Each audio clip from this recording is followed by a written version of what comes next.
Le top 10 des jeux de société 2025, c'est maintenant. Salut à tous, je m'appelle Boris, je suis avec Mounir. Salut. On va vous parler de nos 10 jeux préférés de 2025. Est-ce qu'on va avoir des crossovers, des croisements, des jeux en commun? On va découvrir ça ensemble. Je ne connais pas complètement ton top. Il va y avoir une part de découverte. C'est parti. Let's go.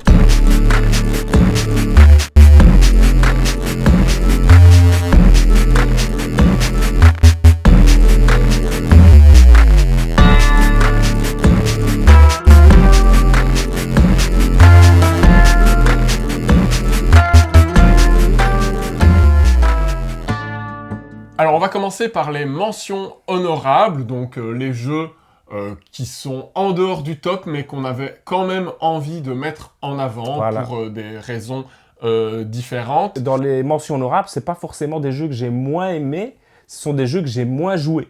Donc j'ai un avis qui est un peu plus diffus, c'est-à-dire je suis pas super convaincu parce que j'ai pas assez joué. Mais c'est des premières très bonnes impressions. Ma première bonne impression, c'est ce que j'avais testé à PEL avec toi, c'est Quattro Trick Taking. Ouais. Alors là, bon, moi je suis pas vraiment un gros joueur de jeux de pli, mais bon, en fréquentant Boris et d'autres, forcément, je suis amené à y jouer souvent.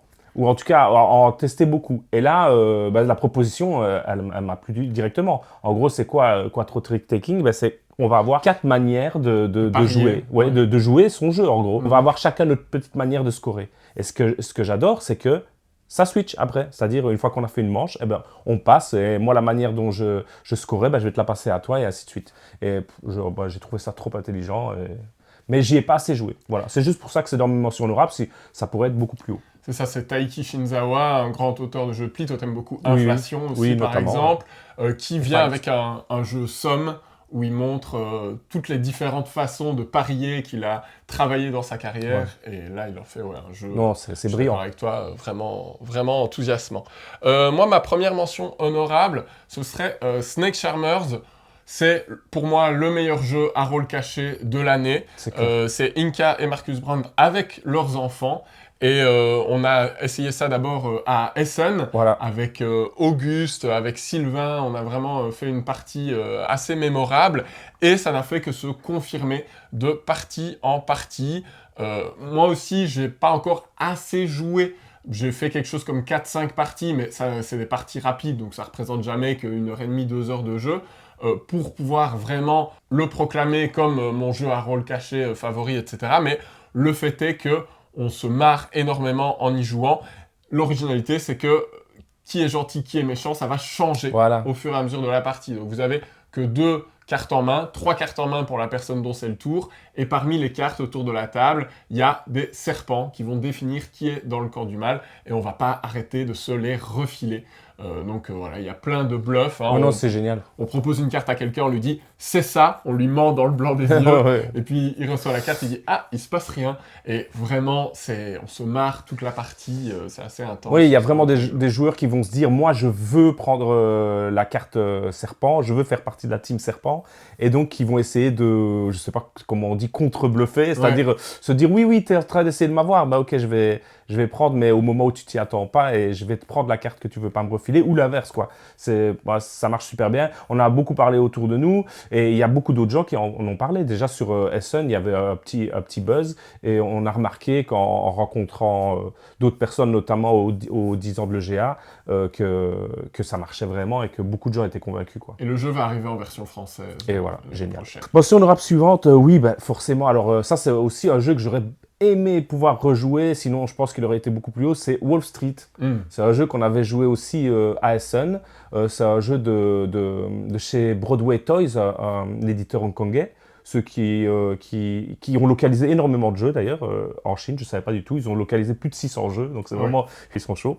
Et c'est quoi Wall Street? C'est simple, on va vendre des actions et on va avoir un cours de l'action avec des actions qui sont plus ou moins risquées. C'est un jeu du connard en gros, hein. C'est un jeu où on va tous être en train de brailler, viens acheter chez moi, et une fois qu'on a passé cette phase d'achat, et là il y a une période où on va récolter les gains de nos investissements. Et là, ça joue avec des dés, c'est ça, et ça va être de plus en plus risqué. Mais en gros, le plaisir autour du jeu, c'est la négociation. C'est la négociation, quoi. La foire d'empoigne.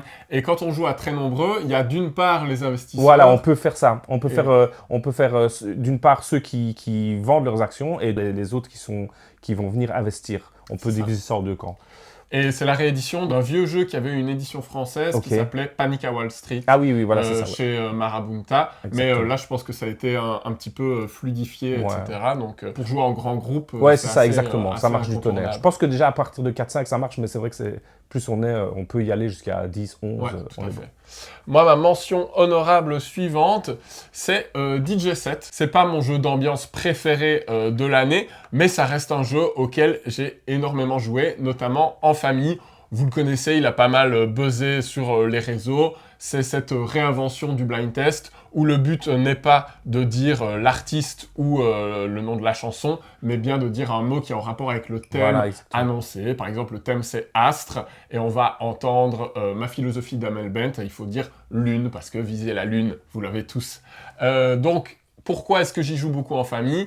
Parce que ma fille peut avoir l'application et elle prend un malin plaisir à faire le DJ et à nous donner des indices, à nous dire oui c'est ça, non c'est pas ça, et on s'affronte avec mon épouse. On y a aussi joué entre nous, ça marche bien. Il y a juste ce petit bémol du coup du rôle, quand il n'y a pas une personne qui tient l'application toute la partie, ce rôle tourne, et donc un coup sur X, t'es pas en train de jouer, t'es juste en train de valider les réponses des autres. Oui, on avait essayé de faire une règle maison là, mais bon, je sais pas si ça tient. Par contre, c'est deux mentions honorables que j'aurais pu te piquer. Hein. C'est vraiment DJ 7, ça m'a plu.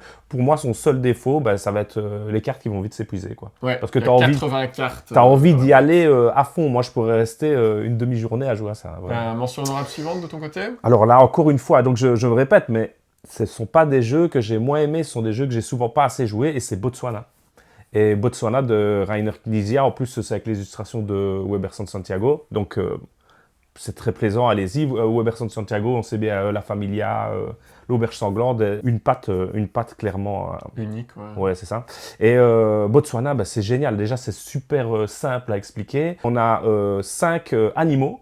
C'est ça, ce sont des figurines qu'on peut récupérer, et on a 6 cartes de 0 à 5, et donc on va simplement se distribuer ces cartes, et on va les jouer. On joue une carte, et puis après on prend un animal en se disant en fait cet animal il va avoir une valeur à la fin de la partie, et on est en train de faire des genres de paris, quoi. Ouais, c'est un jeu boursier en fait. C'est ça, exactement. Et donc dès qu'un animal aura reçu les 6 cartes de 0 à 5, donc... on aura la partie qui se termine. Et c'est la dernière carte qui est sortie en jeu qui donne la valeur. C'est incroyable. Oui, c'est très simple et c'est incroyable. C'est que de l'interaction, c'est que de se charrier en permanence de « Ah ouais, tu pars sur les éléphants, allez, je te suis. Jamais ils vont scorer. » ou alors les gars, faites-moi plaisir, on score pas les éléphants, c'est génial. Quelqu'un a le 0 pour mettre le 0 à la fin, ça marche du tonnerre. Mais j'ai juste pas assez joué que pour pouvoir me dire, tiens, est-ce que c'est redondant ou est-ce que je vais y retourner souvent. En tout cas, il faut que l'ambiance prenne, mais quand ça prend, c'est vraiment super. C'est la réédition d'un vieux jeu. Mais là, l'édition de 2025 est vraiment clean, vraiment agréable, avec ses belles figurines en bois, etc. Mais je ne sais pas si ça vient en français. Je crois que oui. Ok.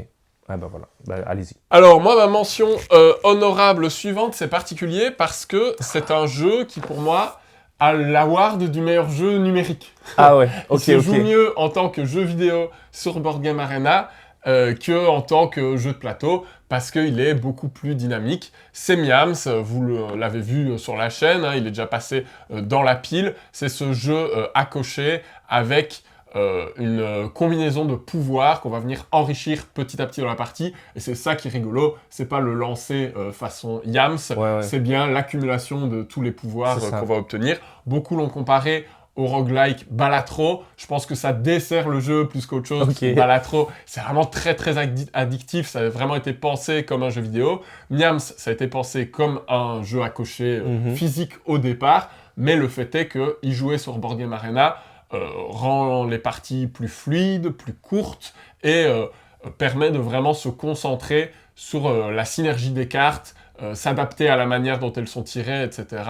Donc voilà, comme Harmony avant par exemple, c'est un jeu auquel j'ai beaucoup plus joué en numérique qu'en physique, et je trouvais qu'il méritait une distinction pour ça. Ce qui est rigolo, c'est que l'adaptation a été faite en interne par Nico de chez Kiff Edition, qui est programmeur, qui est codeur, et qui donc a pu s'assurer que tout était nickel et fidèle au jeu de base, quoi. Donc voilà, n'hésitez pas à essayer Miams aussi sur Board Game Arena si vous aimez le jeu en numérique. J'ai une dernière. Alors ça va être bizarre de dire ça comme mention honorable, mais c'est Ayar. Ah ouais. Alors Ayar, moi j'ai vraiment beaucoup aimé. J'ai fait qu'une partie et là c'est, on va dire, le dernier de la trilogie qui contient Merv Sankoré et donc de Lopiano et... Mandela Fernandez Grandin. Ah tu l'as, c'est bien. Génial. Et avec Yann O'Toole toujours au pinceau là, donc qui nous fait déjà une icono. Moi je suis vraiment convaincu comme tout le monde, en gros, par le talent d'Yann O'Toole sur l'icono notamment et sur la beauté des illustrations. Il y a pas mal de gens qui ont eu qui ont été un peu freinés par Sankoré, par un peu sa complexité, et même s'il n'est pas si complexe, mais c'est l'imbrication des différentes actions, et aussi par le côté brutal du scoring qui peut un peu retourner la partie. Je trouve que dans Ayar, c'est moins le cas, c'est assez facile à prendre en main en vrai. Ouais, les actions sont très simples. C'est très simple. Et puis après, c'est dans la combinaison. Ce que j'ai bien aimé aussi, c'est qu'il y a encore quelque chose sur le scoring, puisque on va scorer de deux manières. On a deux pistes qui progressent, c'est la piste lune et la piste soleil. Et la piste soleil, c'est des genres de points qu'on va stacker et qu'on va faire augmenter dans une jauge et qu'on va pouvoir scorer à certains moments, tandis que la lune, ça va être progressivement au fil de la partie. Et donc, on va prendre, comme dans ce genre de jeu, la piste la plus basse, comme dans la couronne des Maras ou des choses comme ça. Et, franchement, pour moi, je trouve que c'est un jeu brillant. La seule chose, c'est le seul petit doute, en écoutant un peu les personnes qui ont joué plus que moi, notamment Sylvain, c'est la peur que le jeu devienne un peu répétitif. Ouais. Bah, moi, j'en ai fait une deuxième. Du coup, on en parle dans la vidéo des 10 ans de l'EGA. Et le jeu est vraiment très marquant en découverte. On jouait notamment avec Noémie et Katia, dont c'était la première partie et qui ont adoré. Oui. Et je pense que malheureusement, c'est un jeu où plus tu y joues, plus ça s'essouffle. Parce que les actions ont finalement peu de profondeur, parce que les schémas de jeu ont tendance à se répéter. Tu peux débloquer les bonus de ton plateau personnel toujours dans le même ordre si cette stratégie-là fonctionne pour toi, etc. Donc évidemment, il y a une part d'adaptation aux actions des autres. Mais moi, je mets un bémol. En y rejouant, j'étais déjà bien moins convaincu. Et effectivement, comme tu l'as dit, les gens qui en ont fait 5-6 parties disent « Franchement, le jeu ne tient pas sur la durée. » Donc voilà, warning, essayez-le. Oui, essayez-le. Ça vaut la peine d'être essayé. Mais il faudra vraiment attendre que certaines personnes les dosent pour confirmer à quel point le jeu est grand ou pas. De toute façon, il va arriver en version française chez Super Meeple en 2026. Donc on en réentendra parler. Exactement. Et moi, enfin, ma dernière mention honorable, c'est aussi un jeu expert. C'est Fourmi. Enfin là, j'ai la VO Hans qui m'a été envoyée par Cranio Création. Fourmi, j'en ai fait 4 parties très très vite dans une période très restreinte, et j'étais pour le coup à chaque fois emballé, même en rejouant, j'étais toujours convaincu par le jeu. Le fait est que je n'y ai pas rejoué, par exemple, en novembre, j'y ai pas encore rejoué en décembre, etc. Et du coup, je ne sais pas, j'arrive pas à être assez solide sur mes appuis pour dire waouh, c'est le jeu expert que j'ai préféré cette année. Aussi, j'ai essayé qu'une seule configuration, seulement 3 joueurs. J'ai peur qu'à 4, ça tire un peu en longueur. J'ai peur qu'à 2, l'interaction soit pas au niveau. Et c'est pour ça que je préfère un autre Eurogame que vous verrez dans le top de cette année. Mais Fourmi, c'est un jeu très solide. C'est clair. Vraiment très intéressant, d'autant plus que c'est le premier jeu des auteurs. Et c'est vraiment impressionnant pour un premier jeu. Plein d'imbrications, un moteur de cartes très bien fait, une interaction indirecte sur le plateau qui a des notions de timing très intéressantes. Donc voilà, là aussi un jeu à essayer, à surveiller si vous aimez l'Eurogame. Il n'y a rien de vraiment nouveau, mais tout est extrêmement bien foutu. Oui, c'est ça, sa principale qualité, comme tu dis, il n'y a rien de nouveau. On arrive avec des choses qu'on connaît déjà, mais ça marche très bien l'ensemble et c'est pas si long que ça, je trouve. Non, surtout que c'est un de ces jeux où c'est les joueurs qui vont décider du tempo qu'ils mettent à la partie et qui vont pouvoir rusher la fin de partie. Bon voilà, de toute façon, il y a une vidéo entièrement dédiée au jeu sur la chaîne, si vous voulez connaître le détail des mécaniques. Salut à toutes, salut à tous, c'est Sylvain pour Rue du Jeu. 2 mentions honorables.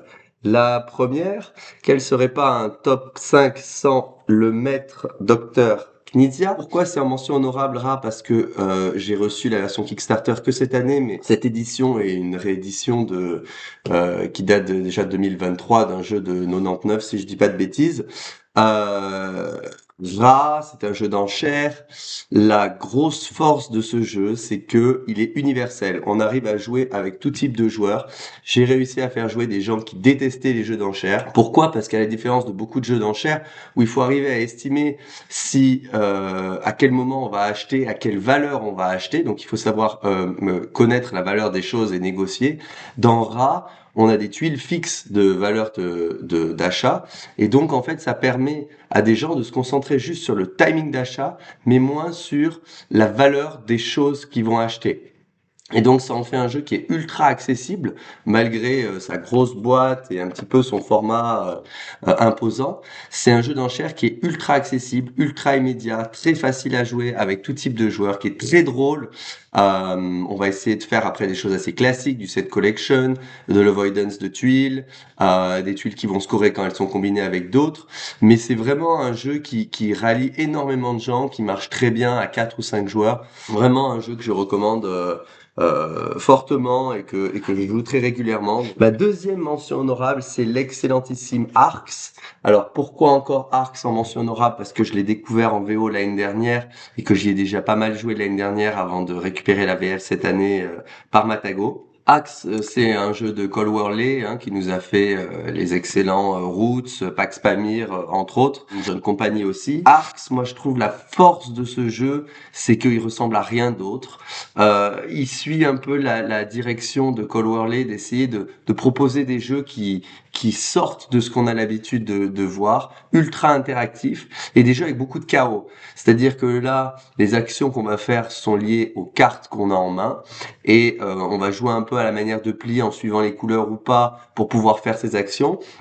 Mais en fait, le fait que votre main va changer à chaque tour va vous contraindre énormément dans le choix des actions que vous voulez faire. Si vous voulez faire une attaque et que vous n'avez pas de carte attaque, il va falloir faire autre chose.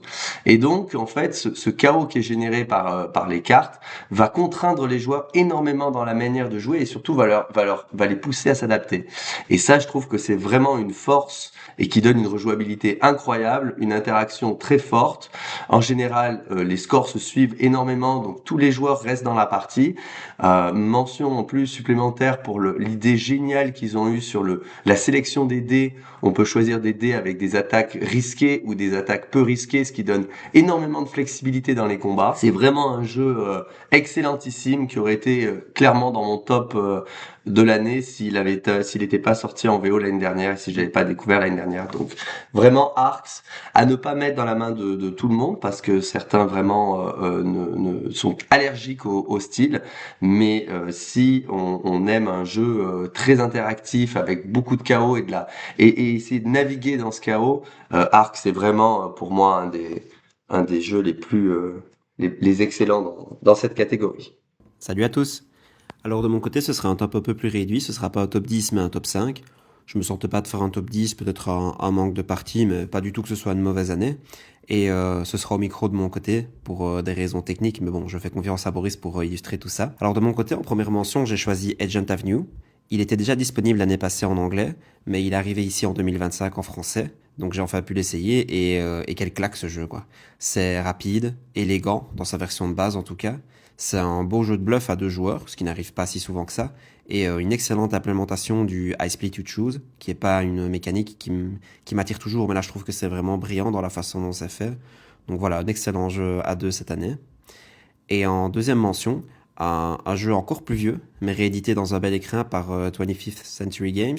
Je parle de Ra, bien sûr, un excellent jeu d'enchères du Dr Knizia, avec une belle tension tout du long et un feeling incomparable tout autour de la table. C'est super malin comme c'est fait. Les tuiles ont des pouvoirs différents, mais chacune a une façon très intéressante de scorer. On va avoir des tuiles qui vont forcer les enchères, on va retrouver des tuiles qui vont faire des désastres et donc supprimer des tuiles qu'on a pu gagner par le passé. Je trouve qu'il y a des regards qui se passent par-dessus la table. En tout cas, à chaque fois que j'ai joué, évidemment que tu vas lancer les enchères. Ça m'arrange pas, mais c'était le beau coup à faire. On se regarde, on juge, on évalue ce que l'autre vaut. Et même des faibles valeurs, des enchères de faibles valeurs, même une tuile 1, ça peut être une arme parce qu'on se dit, ok, là-dessus je suis le seul à y aller. Donc voilà, j'ai vraiment trouvé que ça crée des superbes sensations. Ça peut pas être dans le top parce que c'est quand même un peu plus vieux, mais c'est un excellent jeu et ne le ratez pas si vous avez l'occasion. Et maintenant on attaque le top 10. Allez, let's go.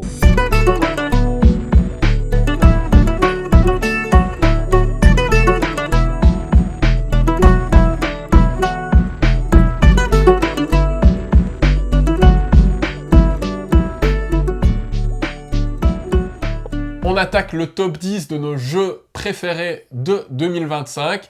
Comme d'habitude, n'oubliez pas d'aller faire un tour sur la boutique partenaire goldenmeeple.be si vous voulez récupérer un de ces jeux ou toute une série des jeux importés qui viennent du Tokyo Game Market. Ils ont eu récemment un arrivage hyper intéressant. On doit encore défricher tout ça, mais si vous vous baladez sur le Discord, vous verrez plusieurs recommandations des gens de la communauté.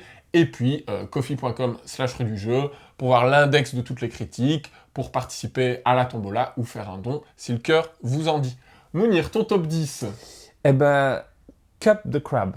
Yes. Donc, avec le petit jeu de mots sur Cut the Crab, qui veut dire arrête tes bêtises, arrête tes conneries, arrête ton baratin. C'est un petit jeu où on va justement mettre des cups sur le crabe, donc c'est-à-dire, vous voyez ces petits gobelets genre Starbucks là, qu'on va empiler sur le pauvre crabe qui est sur la plage. Mais en gros, c'est quoi le jeu? C'est un petit jeu, c'est encore un petit jeu de ludo connard quand même. Hein. On a un ensemble de cartes pour toute la partie, on a 21 cartes, et au début de chaque tour, on en choisit 3. On a un certain nombre de crabes pour toute la partie, un certain nombre de pieuvres et de bouteilles, et puis tout le reste, c'est des cartes qui servent juste à donner des points, soit à soi si on les récupère, soit aux autres. Et tout est dans le quand est-ce que je prends mes crabes, quand est-ce que je vais tenter de les jouer. On essaye de filouter comme ça pour couper l'herbe sous le pied aux autres. Oui, ce qui marche super bien, en fait, c'est qu'on va vraiment essayer de bluffer et savoir... c'est aussi un jeu de tempo quand on va mettre, par exemple, sa bouteille sur laquelle on ne peut pas se placer comme on veut. Et c'est vraiment un jeu de tempo. On peut jouer de plusieurs... En fait, chaque fois qu'on joue, j'ai l'impression qu'on ne joue pas forcément de la même manière, tu vois. C'est ça que j'aime bien. C'est un jeu qui se renouvelle parce que ça va dépendre vraiment des gens qui sont en face de nous.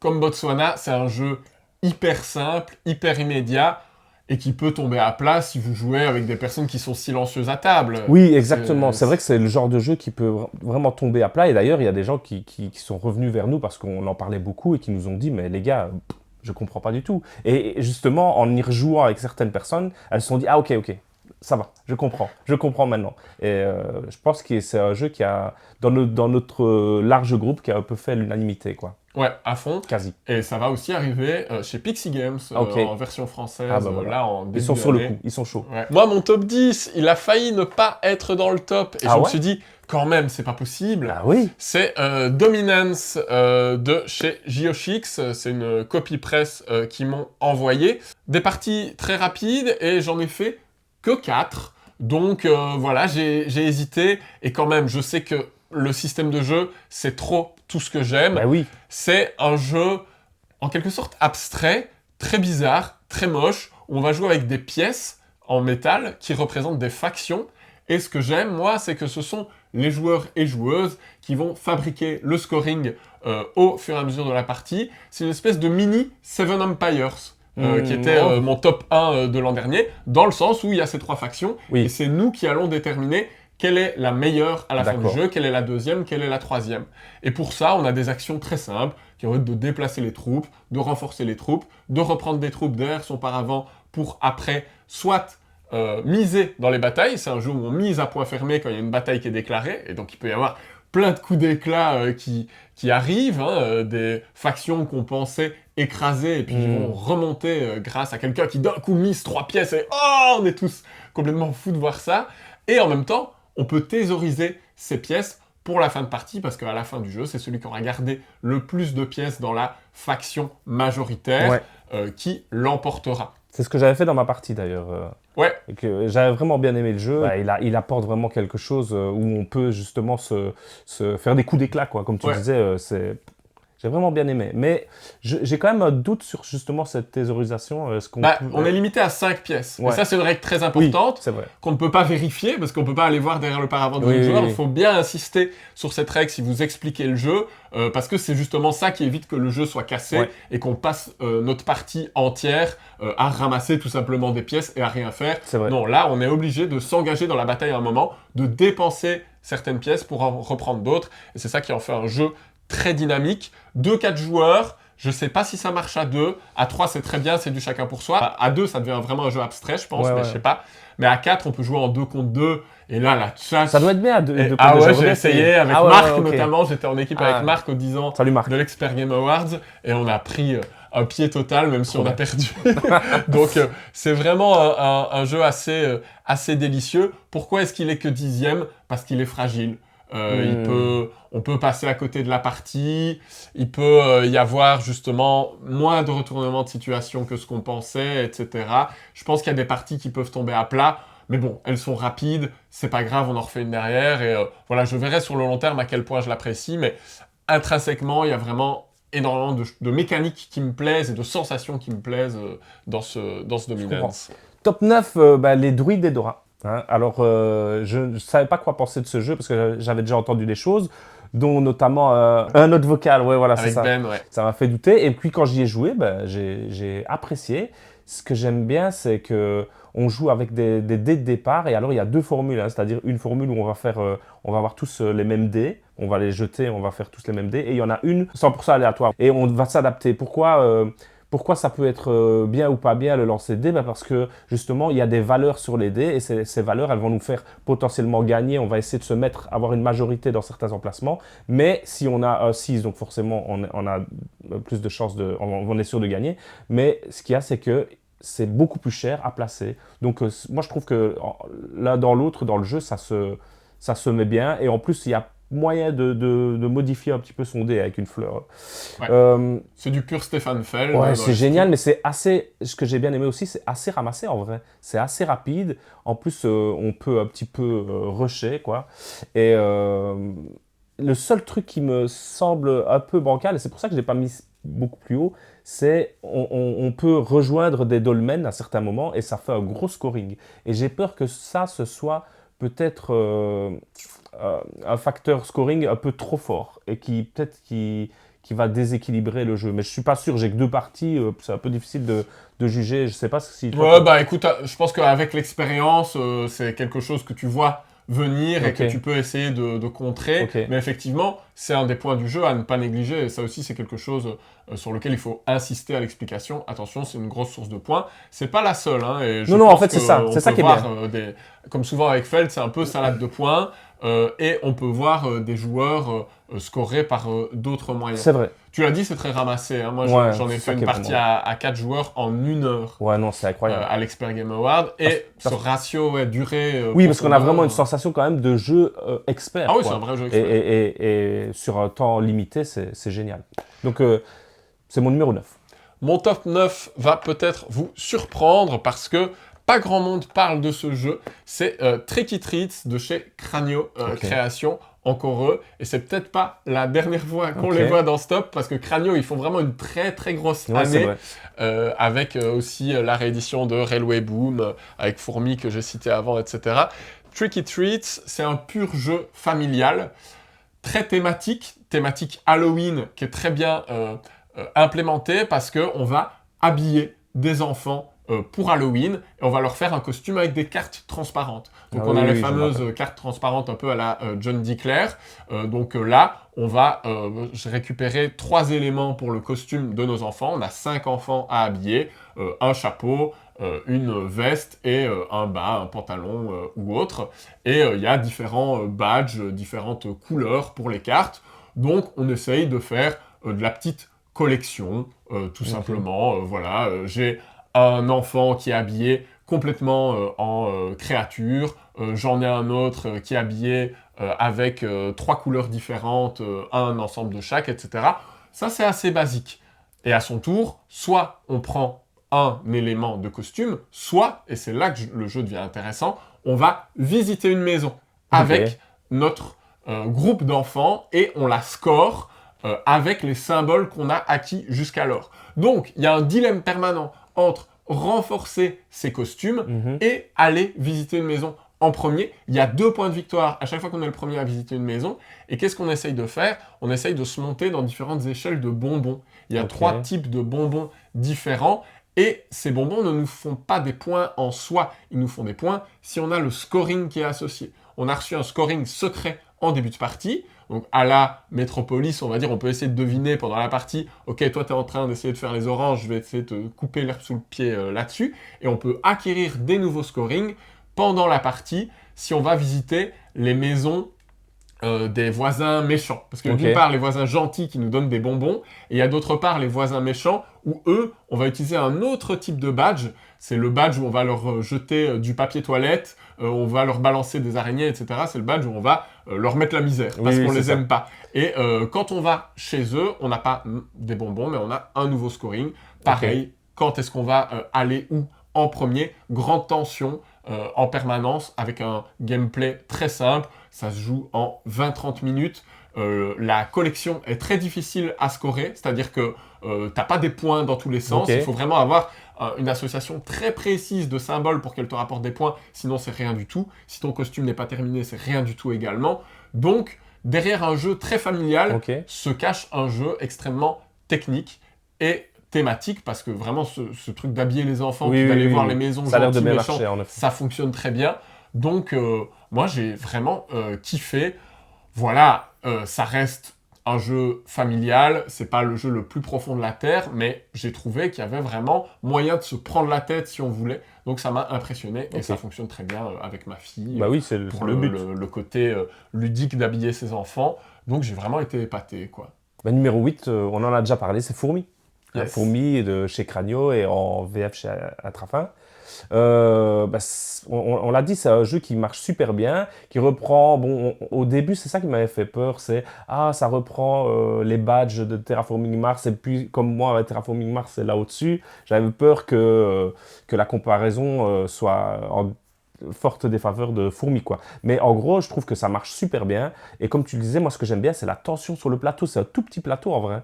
Mais la tension, elle marche super bien parce que si on laisse quelqu'un se placer trop bien, il va commencer à trop bien récolter. Et du coup... avoir des phéromones, à récolter des ressources. Oui, et alors, on va se dire que c'est cassé. Mais non, il faut vraiment faire attention à l'interaction à ce niveau-là. En plus, comme on le disait tout à l'heure, ça joue assez rapidement pour ce format-là. Je trouve qu'il est assez riche, qu'il y a moyen de faire pas mal de choses. La symétrie, il y a juste la symétrie. J'ai l'impression qu'il y a certains pouvoirs quand même. En tout cas, s'ils ne sont pas plus forts, ils sont plus faciles à jouer que d'autres. Mais voilà, si vous le savez et que vous faites découvrir à quelqu'un, c'est l'occasion de lui donner le pouvoir peut-être que vous estimez un peu plus facile à jouer. Franchement, Fourmi, ça marche bien. Avec le duo d'illustrateurs Candida Corsi et Sar Valentino, c'est ceux qui ont fait Rats of Witstar. Et c'est pour ça qu'on voit le même environnement. Donc, j'ai entendu beaucoup de gens se dire « Ah oui, moi, j'ai pas aimé Rats of Witstar, donc j'y vais pas. » Rien à voir. Moi, j'ai pas aimé Rats of Witstar, mais j'y vais 100 fois sur Fourmi, quoi. Ici, je trouve le plateau beaucoup plus intéressant que dans Witstar, où on fait son exploration un peu dans son coin. Il n'y a pas vraiment d'enjeu d'aller le premier. Oui, il y avait la roue qui était intéressante, mais après, le reste... Le reste était un peu plat. Ici, vraiment, sur le plateau, oui, on va créer parfois des opportunités aux adversaires. On va être le premier à aller combattre certains insectes pour les mettre sur notre plateau et débloquer des capacités permanentes ou alors des scorings de fin de partie, etc. Non, le jeu est très riche. Oui, et ce système qu'on passe de larves, etc., à fourmis et tout, qui sont spécialisées, c'est vraiment bien. C'est vraiment bien. Ouais, le petit ascenseur. Ouais, le petit ascenseur. Plein de bonnes idées, effectivement. Alors, moi, mon top 8, c'est encore un jeu de chez Cranio. Et encore une fois... on n'est pas sponsorisé. On n'est pas sponsorisé par Cranio, mais il faut admettre qu'ils font vraiment une grosse année. Ouais. Et c'est un jeu de Simone Luciani avec Roberto Pelley, dont c'est le deuxième jeu. C'est Echoes of Time. On vous l'avait révélé dans une vidéo tournée chez Intrafin. C'est un jeu très inspiré de Race for the Galaxy, qui figure parmi mes jeux préférés, donc forcément ça me parle. C'est un jeu de tableau de cartes et de course, Vraiment, l'idée, ça va être comme dans un Race for the Galaxy, d'être le premier à mettre 12 cartes pour finir la partie avant son adversaire. Même si c'est pas la seule façon de gagner, ça peut vraiment permettre de l'empêcher de maximiser ses points.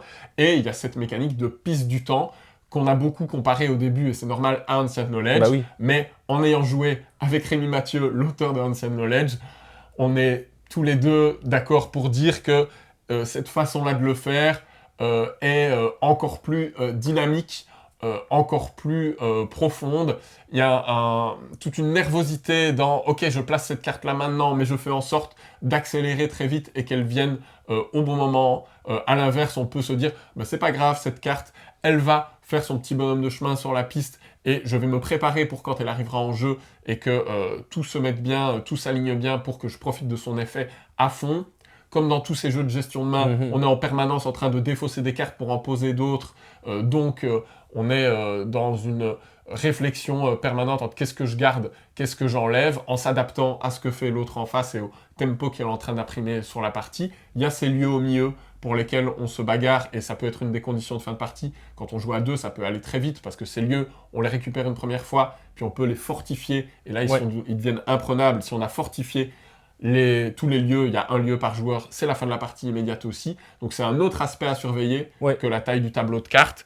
Et voilà, moi, récemment, j'ai fait une partie à l'EGA avec Virginie, par exemple, qui a duré 15 minutes.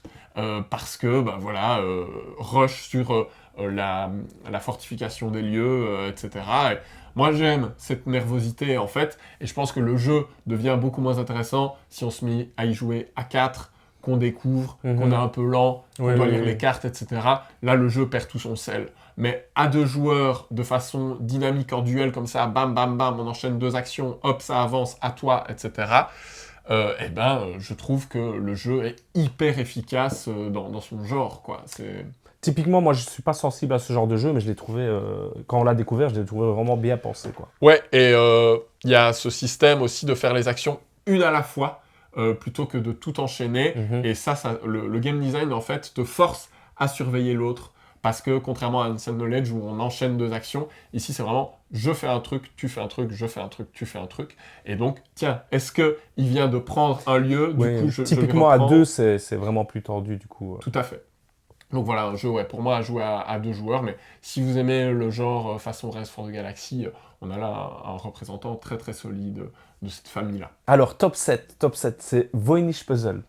C'est un jeu dont j'attendais beaucoup et j'avoue que quand je l'ai découvert, j'ai vraiment été estomaqué. Mais attention, warning, gros problème d'ergonomie.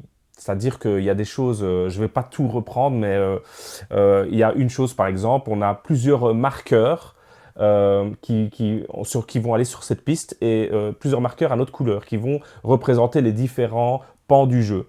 Et ces marqueurs, ils sont gros et ils ont une face. Donc ça veut dire que si je le mets d'un côté, les autres joueurs ne voient pas où ce marqueur est placé et donc ils ne savent pas estimer où j'en suis par rapport à ça. Ou alors s'il est justement il est du côté verso, je ne vois pas où j'en suis, quoi.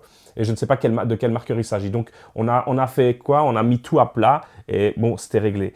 Il y a d'autres problèmes d'ergonomie, mais je ne vais pas y revenir. Justement, à ce sujet, Geeklet avait fait un bon compte-rendu, donc on la salue d'ailleurs, sur Voynich Puzzle. Et Monsieur Plume demandait, mais est-ce que c'est rédhibitoire? Eh bien non. Ce sont des vrais problèmes, mais pour moi, c'est pas rédhibitoire. C'est-à-dire que le jeu, vraiment, il a des grandes qualités. Et ces qualités, c'est quoi? Parce que c'est justement Voynich Puzzle, pour dire en une phrase, on essaie de décrypter un manuscrit qui existe. Vous pouvez vous renseigner, le manuscrit Voynich, en étudiant l'astrologie, la botanique et d'autres disciplines. Et on va essayer comme ça de décrypter petit à petit ce Voynich Puzzle, donc un puzzle qu'on va résoudre et où on va ajouter des pièces vraiment physiquement de puzzle. Et les qualités, c'est justement que dans les différents pans, on va aller mettre des pièces et toutes ces pièces, elles vont interagir les unes avec les autres. En gros, il y a un endroit où on va pouvoir faire du saut de mouton, c'est-à-dire on va pouvoir passer au-delà de nos adversaires. Donc, on va avoir envie qu'ils se placent avant nous. Il y a un autre endroit où on va scorer si les deux marqueurs sont présents. Donc, s'il y a un marqueur de notre adversaire qui est présent, si on s'y ajoute, on va marquer aussi.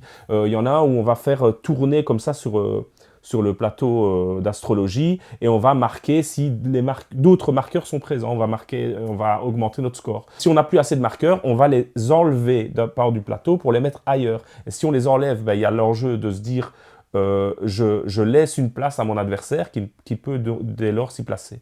Il y a un autre endroit qui sont les bains où on va pouvoir se pousser l'un l'autre. C'est-à-dire si je rentre avec une feuille qui va glisser le long d'une fontaine comme ça, d'un chemin d'eau, je vais pousser au fur et à mesure tous ceux qui sont présents avant. Donc en fait, c'est de l'interaction tout le temps. Et ça, je trouve ça assez génial. Et comme on a comme je le disais, comme on a des marqueurs limités, on va devoir parfois s'enlever d'un endroit du plateau et c'est le dilemme. Est-ce que je m'enlève et je vais faire 2-3 points, mais je vais peut-être laisser la possibilité à quelqu'un de faire beaucoup plus de points. Franchement, pour ça, le jeu est vraiment intéressant. Et il y a plein d'autres choses. Il y a notamment un livret d'action. Et ce livret d'action, on va avoir des types d'actions sur une double page. Et chaque fois qu'on va rejouer, on va devoir changer de double page. Et donc, on ne peut pas refaire les mêmes actions. En plus de ça, on n'a pas tous les mêmes actions. Alors là, vous allez me dire, comment on fait alors pour faire cette action-là? Il y a des actions qu'on va faire en bonus sur le plateau. Donc, on a chacun nos avantages. On va construire notre scoring tous de manière différente. Franchement, il a beaucoup, beaucoup de qualité. Pourquoi il n'est pas tout en haut? C'est simplement parce que je ne l'ai pas assez joué. Donc, je n'ai pas assez de recul. Quand j'aurai plus de recul, je pourrai revenir vous dire « Ah les gars, ça s'essouffle ou il y a des gros problèmes. » Mais pour le moment, je suis surtout enjaillé. Là, je suis au top de l'enthousiasme. J'espère que ça va continuer comme ça et que justement, il va grimper mon top. Voynich Puzzle, je vous invite à le découvrir en tout cas. Et plutôt à 4 alors? Plutôt à 4, oui, parce qu'il y a un genre d'automate à 2 et à 3. Oui. Donc vraiment, je pense que c'est un jeu à jouer à 4. À 3, ça fonctionne à mon avis assez bien. Mais pour l'interaction qu'il y a, vraiment, je vous recommande à 4 joueurs. Mon top 7, tu l'as déjà mentionné au début de la vidéo. C'est Quattro Trick Taking, ce jeu de pli du maître Taiki Shinzawa, qui l'a fait très très fort.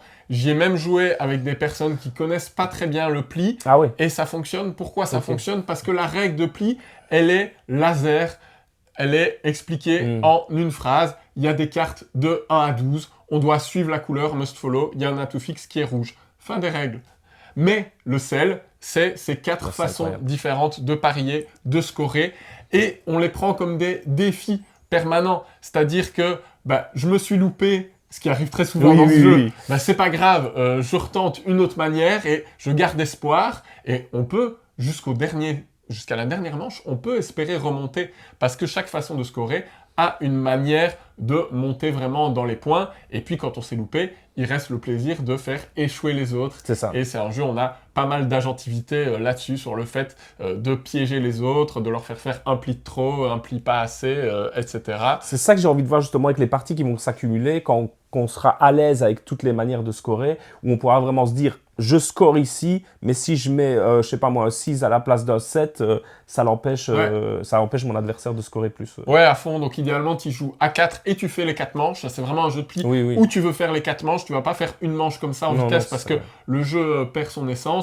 Mais c'est un plaisir, tu les vois pas passer. Et j'ai joué avec plein de gens différents et à chaque fois ça a pris et c'est vraiment hyper engageant ce contrat que tu prends en début de partie et même quand tu te plantes tu veux retenter, donc j'adore quoi. Soit on va scorer sur les valeurs qu'on a récupérées devant nous, on va parier sur les couleurs ou les nombres avec lesquels on ne va pas gagner, pair impair ou rouge, vert, jaune, bleu, on va parier sur les couleurs à l'inverse avec lesquelles on va remporter des plis, et puis on a aussi des missions qui sont recto verso, on en a 10 différentes et on va les sélectionner, et à la fois c'est varié, et à la fois il n'a pas non plus pété les plombs, quoi. Il n'a pas fait un des 4 scoring qui n'a aucun sens et qui est cassé. Les 4 sont intéressants, et voilà, ça donne un jeu hyper solide, hyper vite expliqué et très intense. Vraiment, tu as un stress permanent quand tu y joues. Jusqu'au dernier moment, tu serres les fesses en te disant « est-ce que ça va passer ?»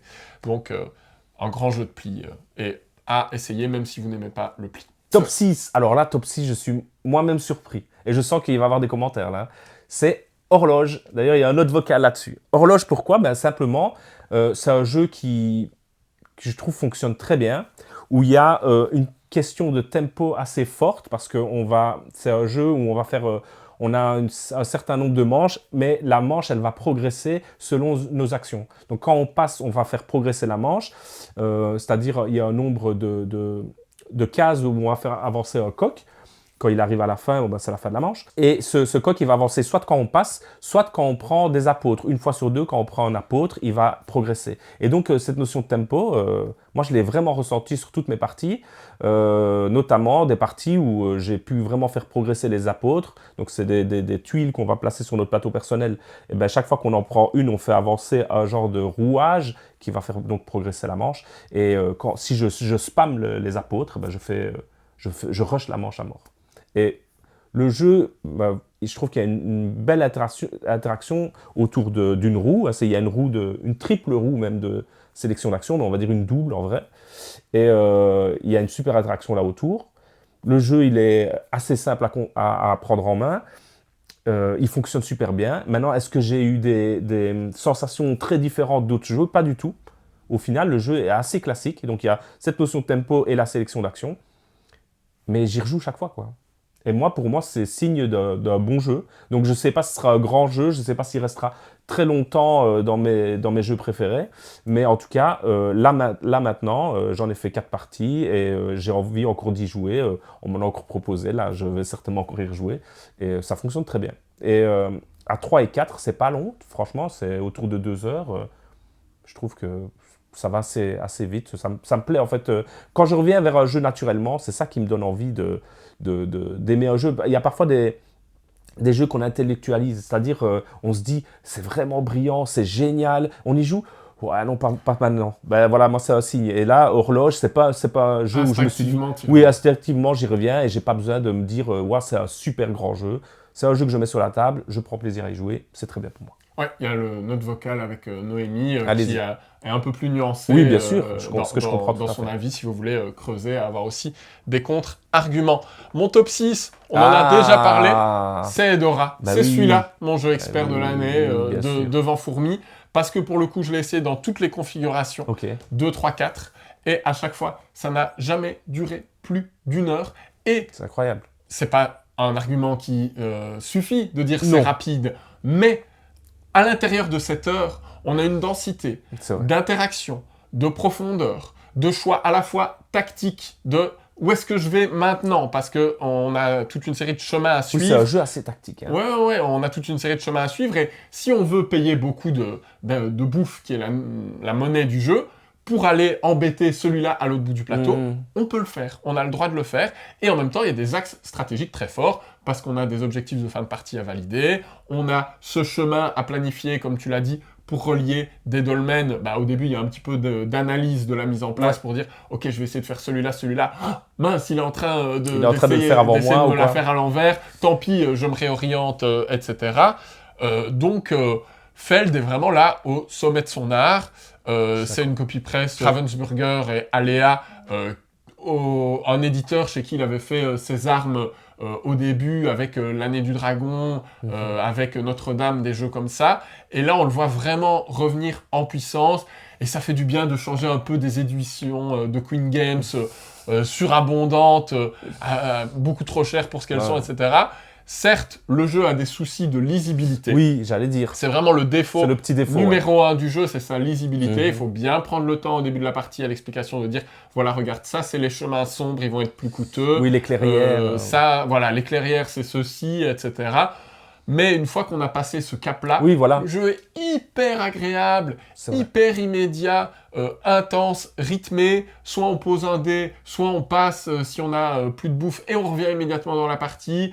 Comme un Grand Austria Hotel, on doit planifier les moments où on va récupérer de la monnaie et on va tout le temps osciller entre le moment où on est quasi à zéro et le moment où on a un nouveau souffle et on revient. Et c'est vraiment des actions qui sont conçues un peu comme des mini-jeux, mais qui en même temps, comme toujours avec Feld, sont hyper imbriqués. Tout dialogue ensemble. Et puis, cette majorité de fin de partie, quoi. Où la personne qui a le plus gros dé va piquer les points de victoire aux autres et les menhirs et stèles qu'ils auront égrenés pendant la partie sur cet emplacement en se disant, voilà, ça me permet de faire une action à ce moment-là, etc.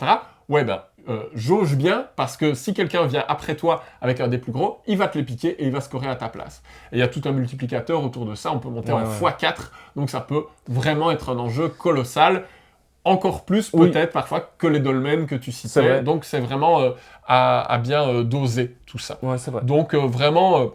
je suis content de voir un jeu récent de Feld qui me plaît à nouveau, parce que, vous le savez peut-être, c'est mon auteur préféré, dans le sens où c'est celui qui a fait le plus de jeux que j'apprécie. En termes de ratio, c'est vraiment celui qui est le plus solide chez moi, mais ses récentes sorties chez Queen Games m'avaient vraiment déçu, Katmandou notamment, et là, je trouve qu'il est parvenu à faire ce qu'il sait faire de mieux dans un format très condensé, très intense. Donc ouais, moi c'est mon jeu expert préféré de l'année. On attaque le top 5, nos 5 jeux préférés de l'année. Qu'est-ce que tu as mis en 5e position?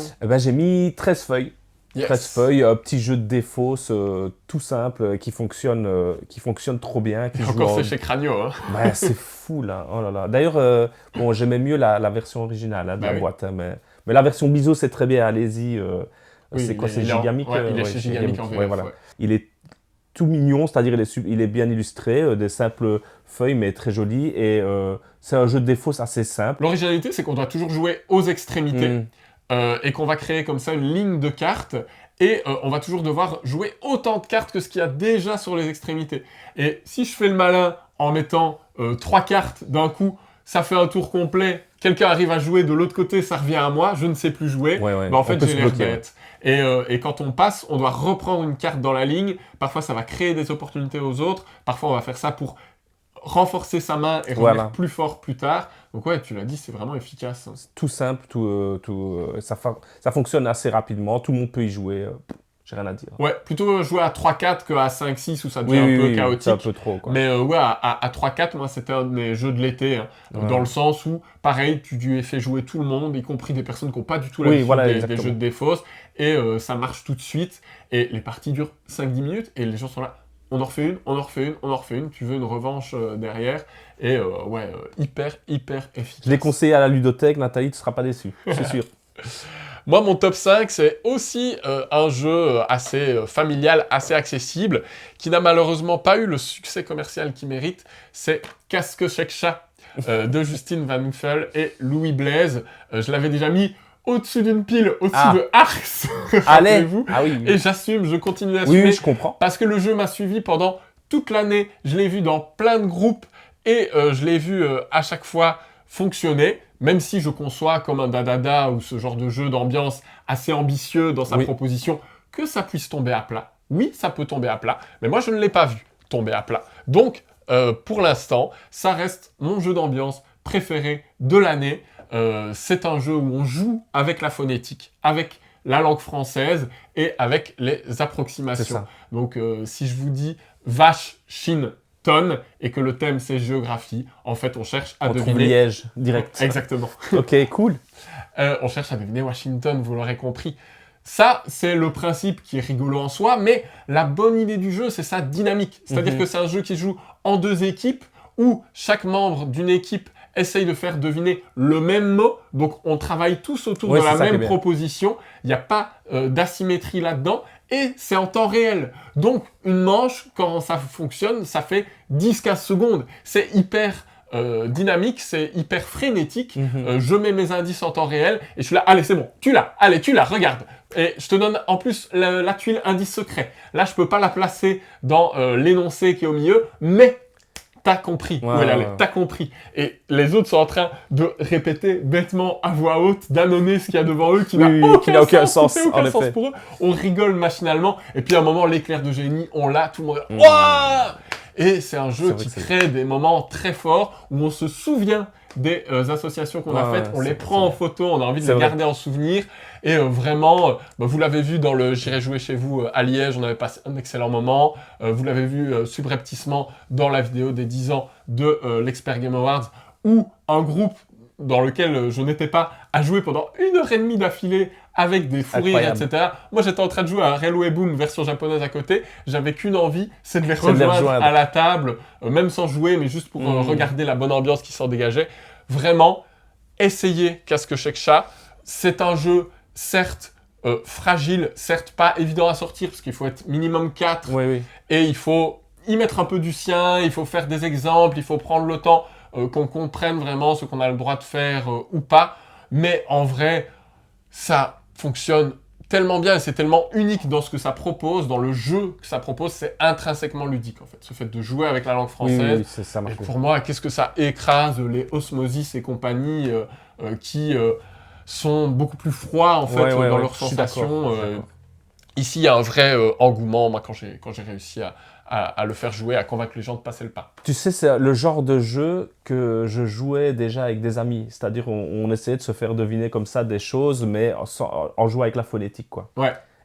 Et ça marche très bien. Oui, et là, l'édition est réussie. Et ouais, pour moi, c'est surtout cette idée des deux équipes qui s'affrontent et la dynamique du temps réel qui en fait que le jeu devient unique dans ses sensations. Premier jeu, probablement inconnu au bataillon, Red North. Red North, c'est un jeu de Mighty Boards. Mighty Boards, c'est l'éditeur qui est derrière l'excellent Rebirth, sorti en VO et localisé par Lucky Duck Game. C'est une maison d'édition anglaise, si je dis pas de bêtises, qui a repris un jeu de l'Amame Games qui fait des jeux très interactifs, souvent à base de bluff.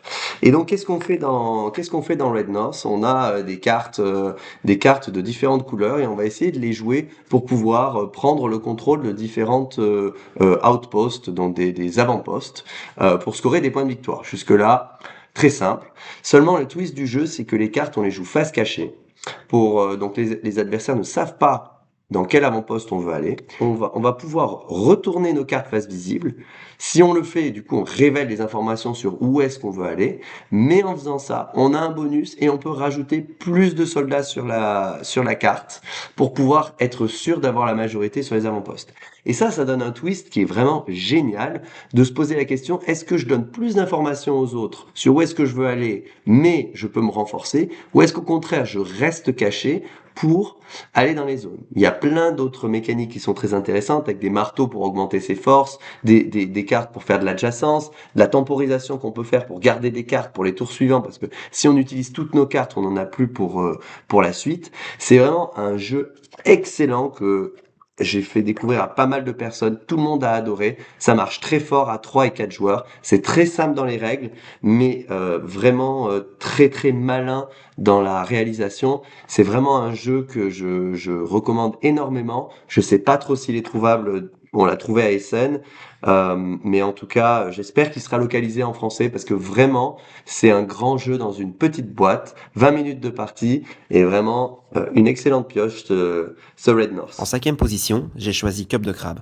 un petit jeu de cartes de chez Mondo Games qui arrive en français chez Pixie pour Cannes.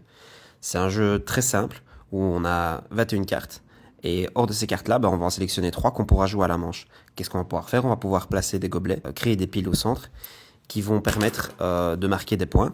Comment est-ce qu'on va récupérer ces points? Avec des crabes qui vont aller récupérer ces piles de gobelets. Mais les crabes ne peuvent pas passer si quelqu'un a malicieusement placé une bouteille en dessous.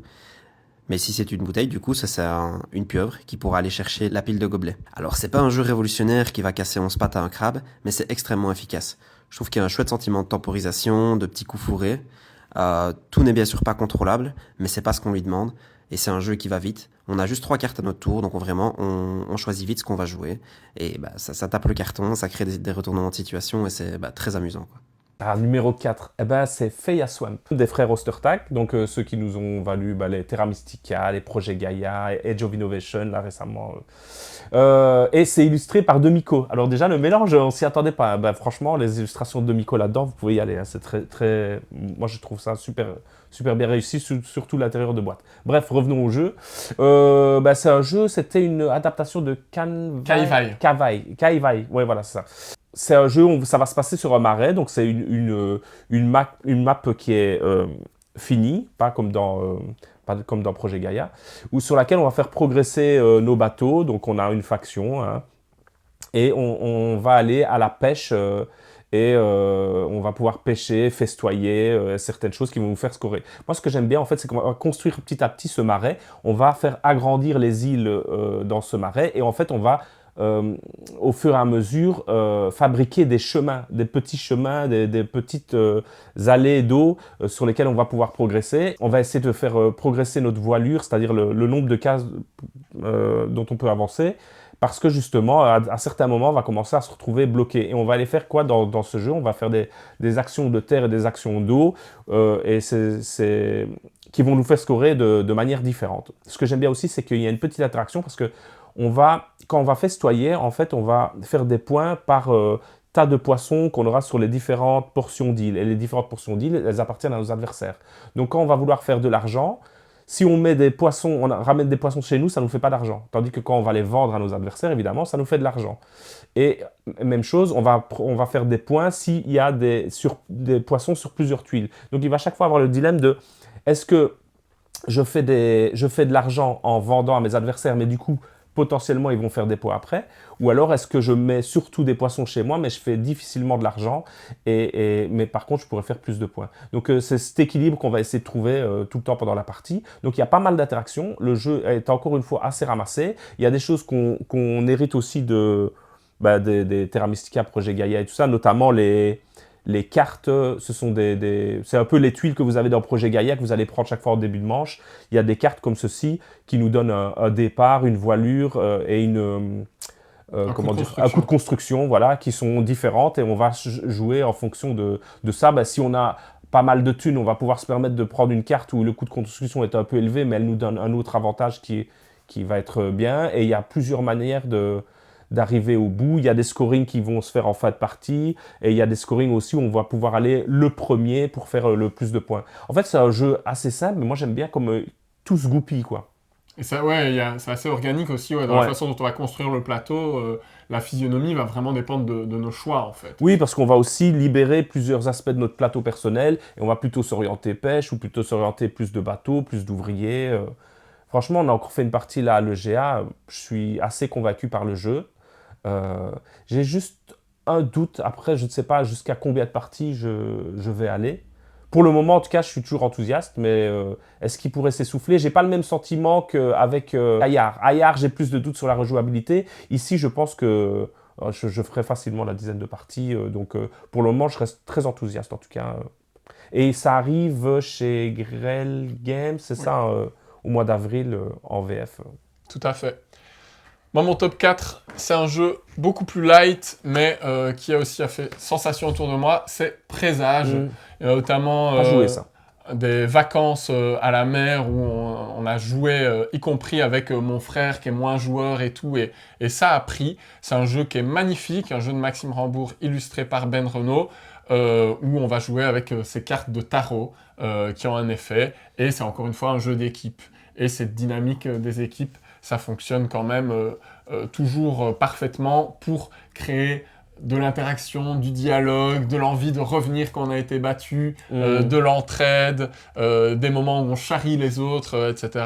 Donc c'est un jeu qui est avant tout pertinent pour ce qui crée autour de la table. On va essayer de se débarrasser de ces cartes. C'est pas un jeu de défausse pour autant, c'est vraiment un jeu de cartes à effet où moi je vais jouer cette carte-là pour faire un appel du pied à mon partenaire. Quand on n'a pas réussi à se débarrasser de sa carte, on la reprend en main. Donc il y a un petit peu de mémoire, un petit peu de team play, de se dire « Ok, lui, il a cette carte, je vais jouer ça parce que l'effet synergise bien avec la sienne. » Et voilà, on est revanchard, quoi. Quand les adversaires nous prennent une manche, c'est en 2 manches gagnantes. On veut revenir, on veut les avoir.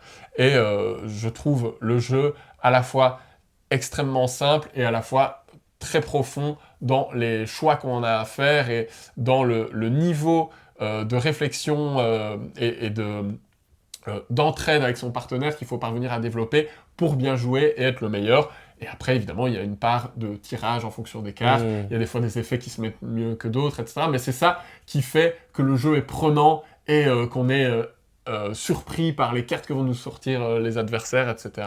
C'est un jeu assez accessible, voilà, que j'ai pu jouer avec des personnes qui ne sont pas du tout habituées et qui installent comme ça ces sensations assez fortes. Donc Présage, c'est tellement remarquable comme jeu qu'on va essayer de l'intégrer dans un projet en école avec des jeunes. On va leur proposer de créer leur propre carte de présage avec leur propre illustration, avec des techniques artistiques que mes collègues ont développées qui permettent de faire une illustration, même quand on n'a pas de grande capacité en dessin. Intéressant. Et ce côté tarot où on peut venir avec des concepts très abstraits et en faire un effet.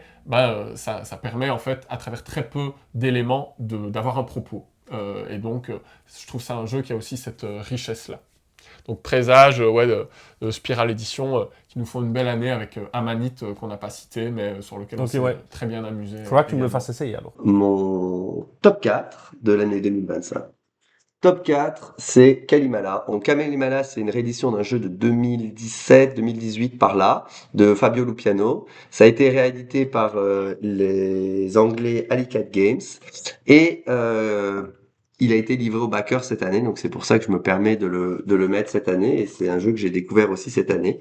Kalimala, c'est un excellent jeu de majorité avec des scorings qui vont se faire de manière progressive. Il y a une douzaine de scorings qui va se faire.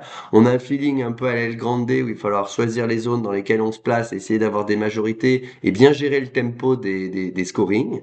On va placer ces ouvriers sur une espèce de carte interactive sur lesquelles si on se pose au-dessus des autres ouvriers, on va les écraser. Ça donne un bonus aux gens qui se sont passés avant parce qu'ils peuvent rejouer. C'est difficile à décrire, mais c'est un jeu qui est très simple dans les mécaniques, qui est vraiment concentré sur faire de la majorité, et tout est une notion de timing. On va pas pouvoir être partout, il faut choisir ses batailles, il faut anticiper un petit peu ce qui va se passer, il faut bien se placer. C'est vraiment un jeu qui est dans le format qu'on aime, c'est-à-dire moins d'une heure à 4 personnes, 3-4 personnes, 1 heure max, très interactif, très incisif. La rejouabilité vient de l'ordre dans lequel les scorings vont se faire, et vraiment d'où est-ce qu'on va se placer. C'est encore une fois un jeu avec beaucoup d'épure, très malin, très agréable. Donc vraiment ce Kalimala avec en plus une réédition artwork by Ian O'Toole fait que c'est un jeu que je garde très précieusement dans ma ludo et qui ressort très régulièrement. En 4e position, ce sera Toy Battle. Un jeu à 2, épuré à nouveau très prenant. Il peut paraître un peu chaotique au départ, mais je trouve qu'il y a une belle part de contrôle qui va émerger après quelques parties.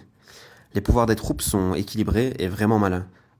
Vraiment la façon dont on va les placer, ça va créer des petits retournements de situation, et les plateaux vont créer pas mal de rejouabilité et des situations très intéressantes. Il y a 2 chemins qui vont mener à la victoire, soit récupérer la base de l'autre, soit récupérer des étoiles. Et en fait tout ça va créer une tension permanente entre les deux camps. C'est un excellent jeu à 2 dans cette année qui est pourtant saturé dans cette configuration et que je ne peux que recommander. Numéro 3, alors là vous allez peut-être être étonné, mais c'est Opération Zèbre. Moi, c'est un jeu que j'adore, donc c'est un jeu, c'est un petit peu un jeu de culture G, parce qu'on a un descriptif qui va nous faire deviner un film, quelque chose, un lieu, etc. Personnalité. Et ce qui est marrant, en fait, c'est que ce texte, on va justement le barrer, on va barrer des phrases et on va choisir certaines phrases, celles qui ont le moins de valeur. Donc en gros, il y a des phrases qui vont être, je sais pas, ça va vous donner le nom du réalisateur, forcément, ça a une grosse valeur cette phrase-là. Et si jamais je prends une phrase où il y a des et, des d et juste un mot, ben forcément, elle vaut 0, donc je peux la mettre facilement. En fait, on va choisir ces valeurs, donc ces phrases qui sont plutôt pertinentes ou pas. On va essayer de ne pas en prendre de trop pertinentes et essayer de faire deviner à nos coéquipiers ces lieux ou ces films, etc. Moi, j'adore. C'est vraiment mon style à mort. Je perds souvent, parce que je prends toujours trop de risques, je suis toujours trop téméraire, mais je trouve ça génial. Alors, on a envie de jouer. Il y a plusieurs modes aussi, hein, facile, difficile. Tu peux jouer en compétitif aussi. Et tu peux jouer en compétitif, ouais. Moi, j'aime bien le mode coop, pour dire, mais le mode compétitif aussi, il est bien. Et c'est typiquement le genre de jeu que je vais redemander, parce que je ne l'ai pas. Mais comme j'ai plein de personnes autour de moi qui l'ont, peut-être un jour je vais craquer quand même. Peut-être un jour je vais quand même vouloir me le procurer. Mais c'est la dernière fois encore avec Boris, j'ai assisté. Allez, Opération Zèbre. Ce qui est rigolo en coopératif, c'est d'avoir ce capital de points pour l'ensemble des joueurs à gérer en bon père de famille pendant toute la partie. Et si à un moment il y en a un qui craque 6 parce qu'il n'arrive pas à biffer les phrases qu'il faut, on l'engueule. Et en même temps, il y a ceux comme toi qui font les malins, qui font « je vous le fais en 1 ». Et puis on se regarde tous. Tu l'as toi? Non, je l'ai pas. On va prendre des indices, etc. Ouais, c'est ça. Et donc, effectivement, l'aspect coopératif marche bien pour ça, pour gérer ce capital pendant toute la partie, alors qu'on a plusieurs cartes à utiliser. Ce qui est bien, c'est que c'est aussi un jeu où on peut entrer, sortir de la partie, c'est pas très grave. Oui, c'est ça. Ça marche à 2, ça marche à 8. Donc, pour ça, c'est facile à sortir. Donc, c'est vrai là, j'ai carrément envie d'aller me prendre là maintenant. T'as vu, ça va être les fêtes, ça se met bien. C'est ton top 3, quand même. Oui, oui, c'est... Allez-y, Opération Z, goûtez. Alors, mon top 3, je ne l'ai pas là. Pourquoi? Parce que c'est encore un jeu que j'utilise dans mon travail et que j'ai utilisé en animation, que je vais utiliser en formation. C'est Toy Battle. Paolo Mori et Alessandro Zucchini. En bon fanboy, il était obligé d'être là. Hein. Voilà, c'est un jeu que j'attendais énormément et j'ai pas été déçu. Je trouve que Repos Production a fait des choix en termes d'illustration et tout qui sont discutables. Et en même temps, je vois que ça permet à des enfants d'être attirés par le jeu, le côté un peu Clash Royale, etc. Mais c'est un jeu qui du coup a l'air enfantin et qui en fait ne l'est pas du tout. Parce que j'en ai fait, alors là, ça va être le jeu auquel j'ai le plus joué en nombre de parties cette année parce qu'elles sont très courtes. Mais rien qu'en physique, j'en ai fait une 30aine et j'en ai fait une 50aine en plus en numérique. C'est 5 minutes la partie, mais 5 minutes hyper condensées, hyper intenses. Parce que chaque choix compte. On va soit piocher des tuiles, soit poser une tuile. Et ça peut vite déraper. On peut vite ne pas avoir vu un coup qu'allait faire notre adversaire pour capturer ses étoiles, qui sont une des deux façons de gagner la partie, en entourant les zones stratégiques. Mais on peut aussi, et ça arrive d'autant plus quand on découvre le jeu, arriver à filouter jusqu'au quartier général de notre adversaire. 8 maps différentes dans le jeu, qui sont expliquées en 30 secondes, qui introduisent juste un petit twist, mais qui va venir changer les enjeux, changer les endroits où il est important de contrôler les emplacements en premier, et en même temps, on joue toujours avec les mêmes tuiles. Donc, on explique les règles en 1 minute, on donne l'aide de jeu pour le pouvoir des tuiles qui sont tous très simples, très épurés, et on est parti. Et là aussi, c'est un jeu où on a envie de faire une revanche, et à haut niveau, vraiment, il y a de la technicité. J'ai entendu des gens dire qu'il y avait du hasard, de la pioche. Pour moi, pas du tout. Peut-être il y a une partie sur 10, sur 15 que tu vas perdre parce que, oh là là, malgré vraiment toute l'anticipation que tu avais faite, tu n'as pas pioché 7 tuiles dont tu avais besoin.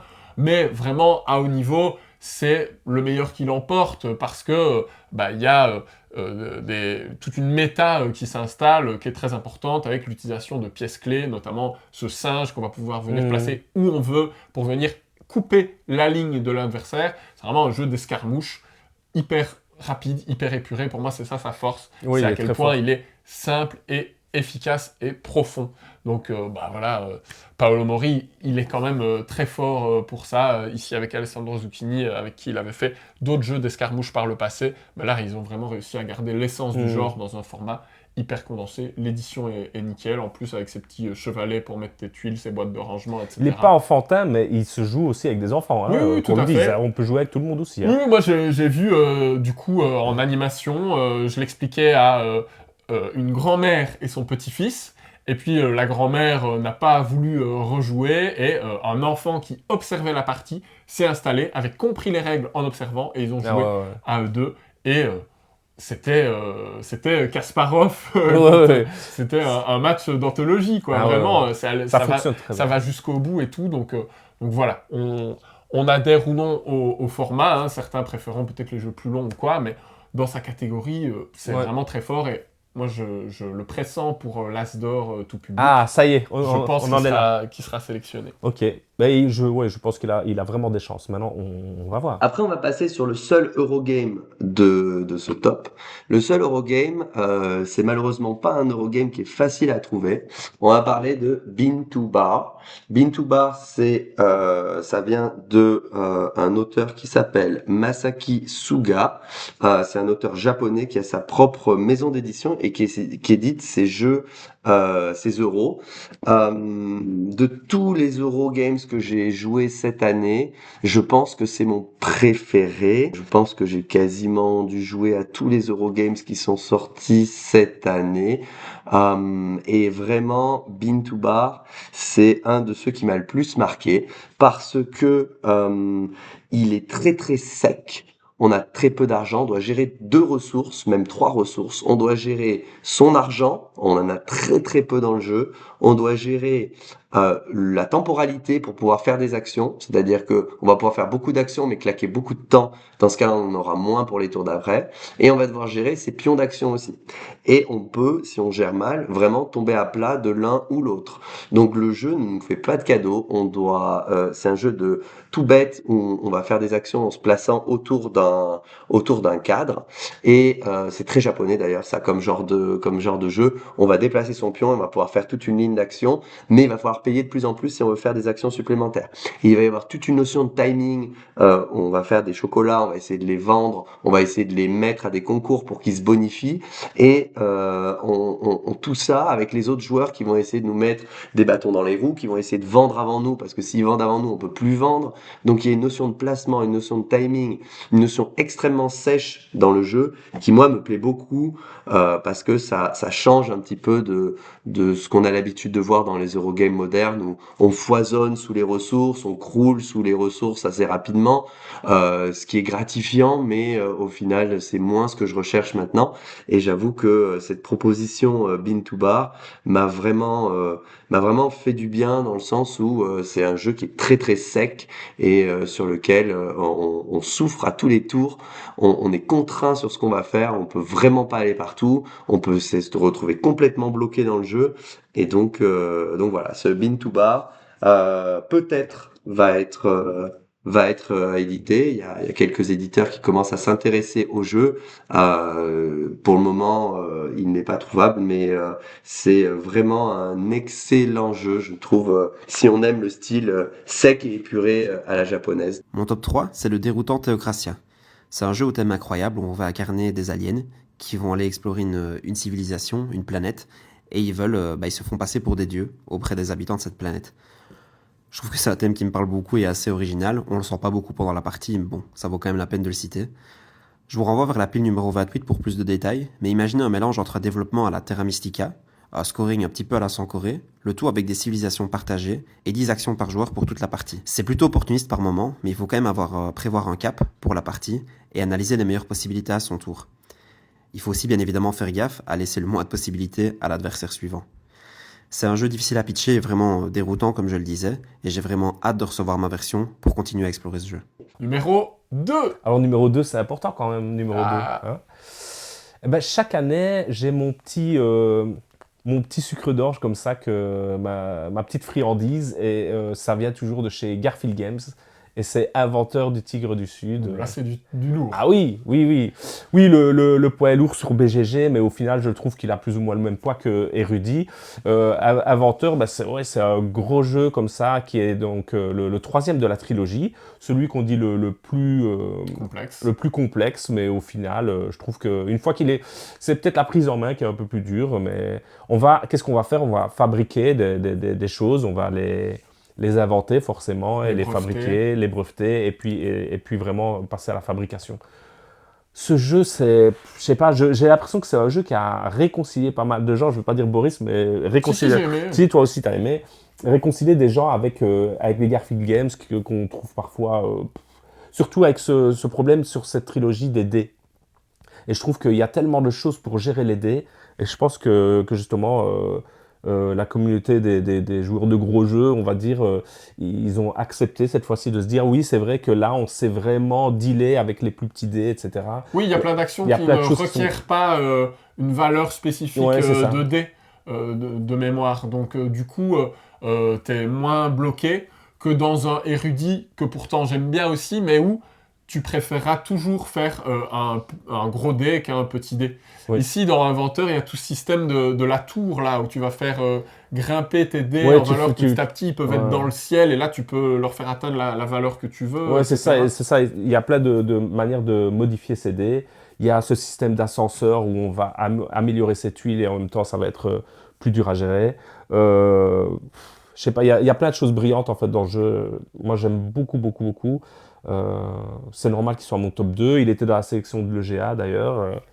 Voilà, je vous recommande de vous intéresser à ce jeu, surtout si vous n'aimiez pas les Garfield Games pour des raisons des défauts qu'on leur a pu tout le temps. Je pense que Inventeur, c'est peut-être celui qui peut vous réconcilier avec le genre, donc n'hésitez pas. Ouais, moi j'ai aimé l'aspect organique dans le sens où je pose une invention en jeu, c'est peut-être pas moi qui vais la breveter, c'est peut-être pas moi qui vais la fabriquer, donc je donne aussi des opportunités. C'est ça, on va jouer beaucoup avec les autres, quelqu'un va pouvoir récupérer notre invention pour la breveter, et puis ainsi de suite, quelqu'un qui l'a brevetée, quelqu'un d'autre peut aller la fabriquer. Il y a un scoring intéressant aussi. Moi, je sais pas, il y a beaucoup de choses que j'aime bien. Ouais, on avait déjà ça avec les traducteurs d'érudits, mais sur le papier, mais dans les faits, on se retrouvait quand même beaucoup à utiliser ses propres cartes qu'on avait mises en jeu et tout. Et ici, je trouve que le game design du jeu te force à utiliser les actions des autres. Et ça, j'ai bien aimé. Et pour ça, je recommanderais plutôt d'y jouer à partir de 3, je dirais. Sur Inventeur ? Ouais. Oui, c'est bien, c'est bien. Même si, pour moi, ça fonctionne à 2, à 3, à 4, mais c'est vrai qu'à partir de 3-4, on va plus sentir cette interaction avec les autres qui peut être riche, justement. Donc, c'est vrai qu'à 3-4, c'est peut-être mieux. Mon top 2, moi, c'est un tout petit jeu. Et là, pareil, vous ne l'avez pas trop vu venir, je pense. C'est Lépidoptérie. J'ai pas arrêté de saouler tout le monde avec ce jeu. Top 2.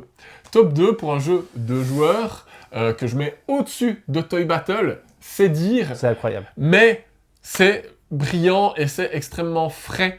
Et sur le papier, c'était casse-gueule, le pitch. Et pourtant, tout le monde adore. Toutes les personnes à qui je l'ai fait essayer adorent. C'est un puissance 4 marié avec un jeu de défausse. Partez pas tout de suite, c'est vraiment bien. Oui, ça marche. On gagne soit en faisant un puissance 4, en vertical, en horizontal, en diagonale, soit en se débarrassant de l'ensemble des cartes de sa main et de son deck. Pour ça, on va avoir un jeu d'escalade assez classique dans l'esprit, où on peut jouer soit une carte seule, soit une paire, une suite de 2, une suite de 3, un brelan, c'est tout. On ne peut pas sortir de ces combinaisons-là. Si je veux jouer sur ce que mon adversaire a fait, il a joué une carte seule de valeur 4, il va venir placer un jeton dans la colonne carte seule. Et donc, petit à petit, il va essayer de faire son puissance 4, et moi, je dois le bloquer. Le truc, c'est que je peux jouer des cartes en comparant la valeur de la carte la plus petite. C'est-à-dire, et c'est assez étonnant, qu'un seul 6 est plus fort qu'un brelan de 5.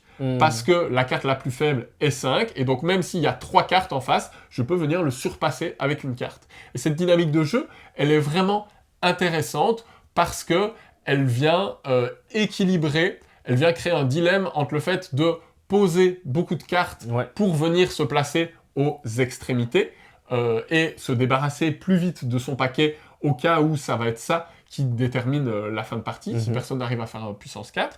Et en même temps, on veut garder des munitions pour venir, à moindre coût, pouvoir surpasser l'adversaire, jusqu'à le forcer à passer, parce que quand quelqu'un passe, les deux joueurs vont remonter leur main à 12 cartes. Donc en passant, je fais un gros cadeau à mon adversaire, je lui permets de compléter sa main, et je lui laisse le champ libre pour jouer où il veut ensuite. Par contre, on a un joker qui a utilisé vraiment à bon escient, parce qu'il permet, par exemple, de venir faire une paire de 10 ou un triple 10 qui va être très dur à battre, encore une fois, à moindre coût, parce que le joker remplace ce qu'on veut, même s'il ne peut pas être utilisé tout seul.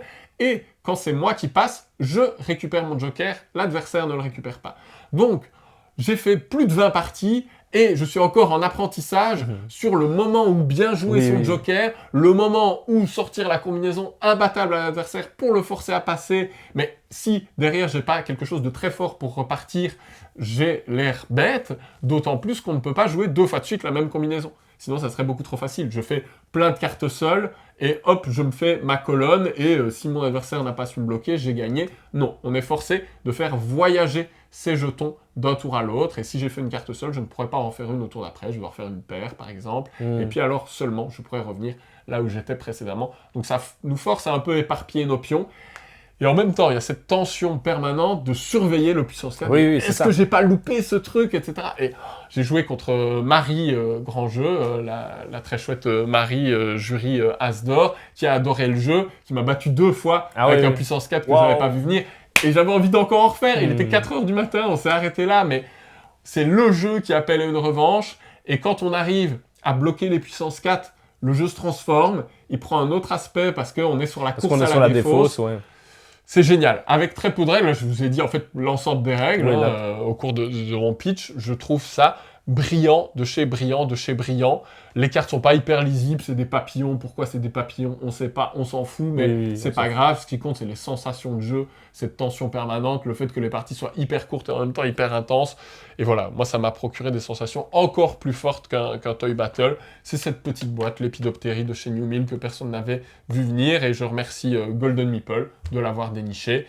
Ça a été dispo sur leur site, vous pouvez leur demander d'en recommander si vous en voulez. C'est américain, ça sera facilement récupérable. C'est génial, l'Épidoptérie. Le top 2, avec un jeu qui s'appelle Bebop, de la maison d'édition Bitewing Games, qui est une maison d'édition que j'adore.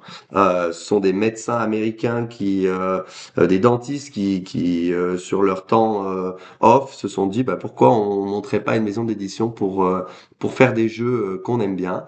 Et donc ils font des jeux qui sont souvent soit des jeux fit Reinhard Knizia, soit des jeux un petit peu dans le même style, un petit peu kniziens, donc très épurés, moins d'1 heure, donc on est super client.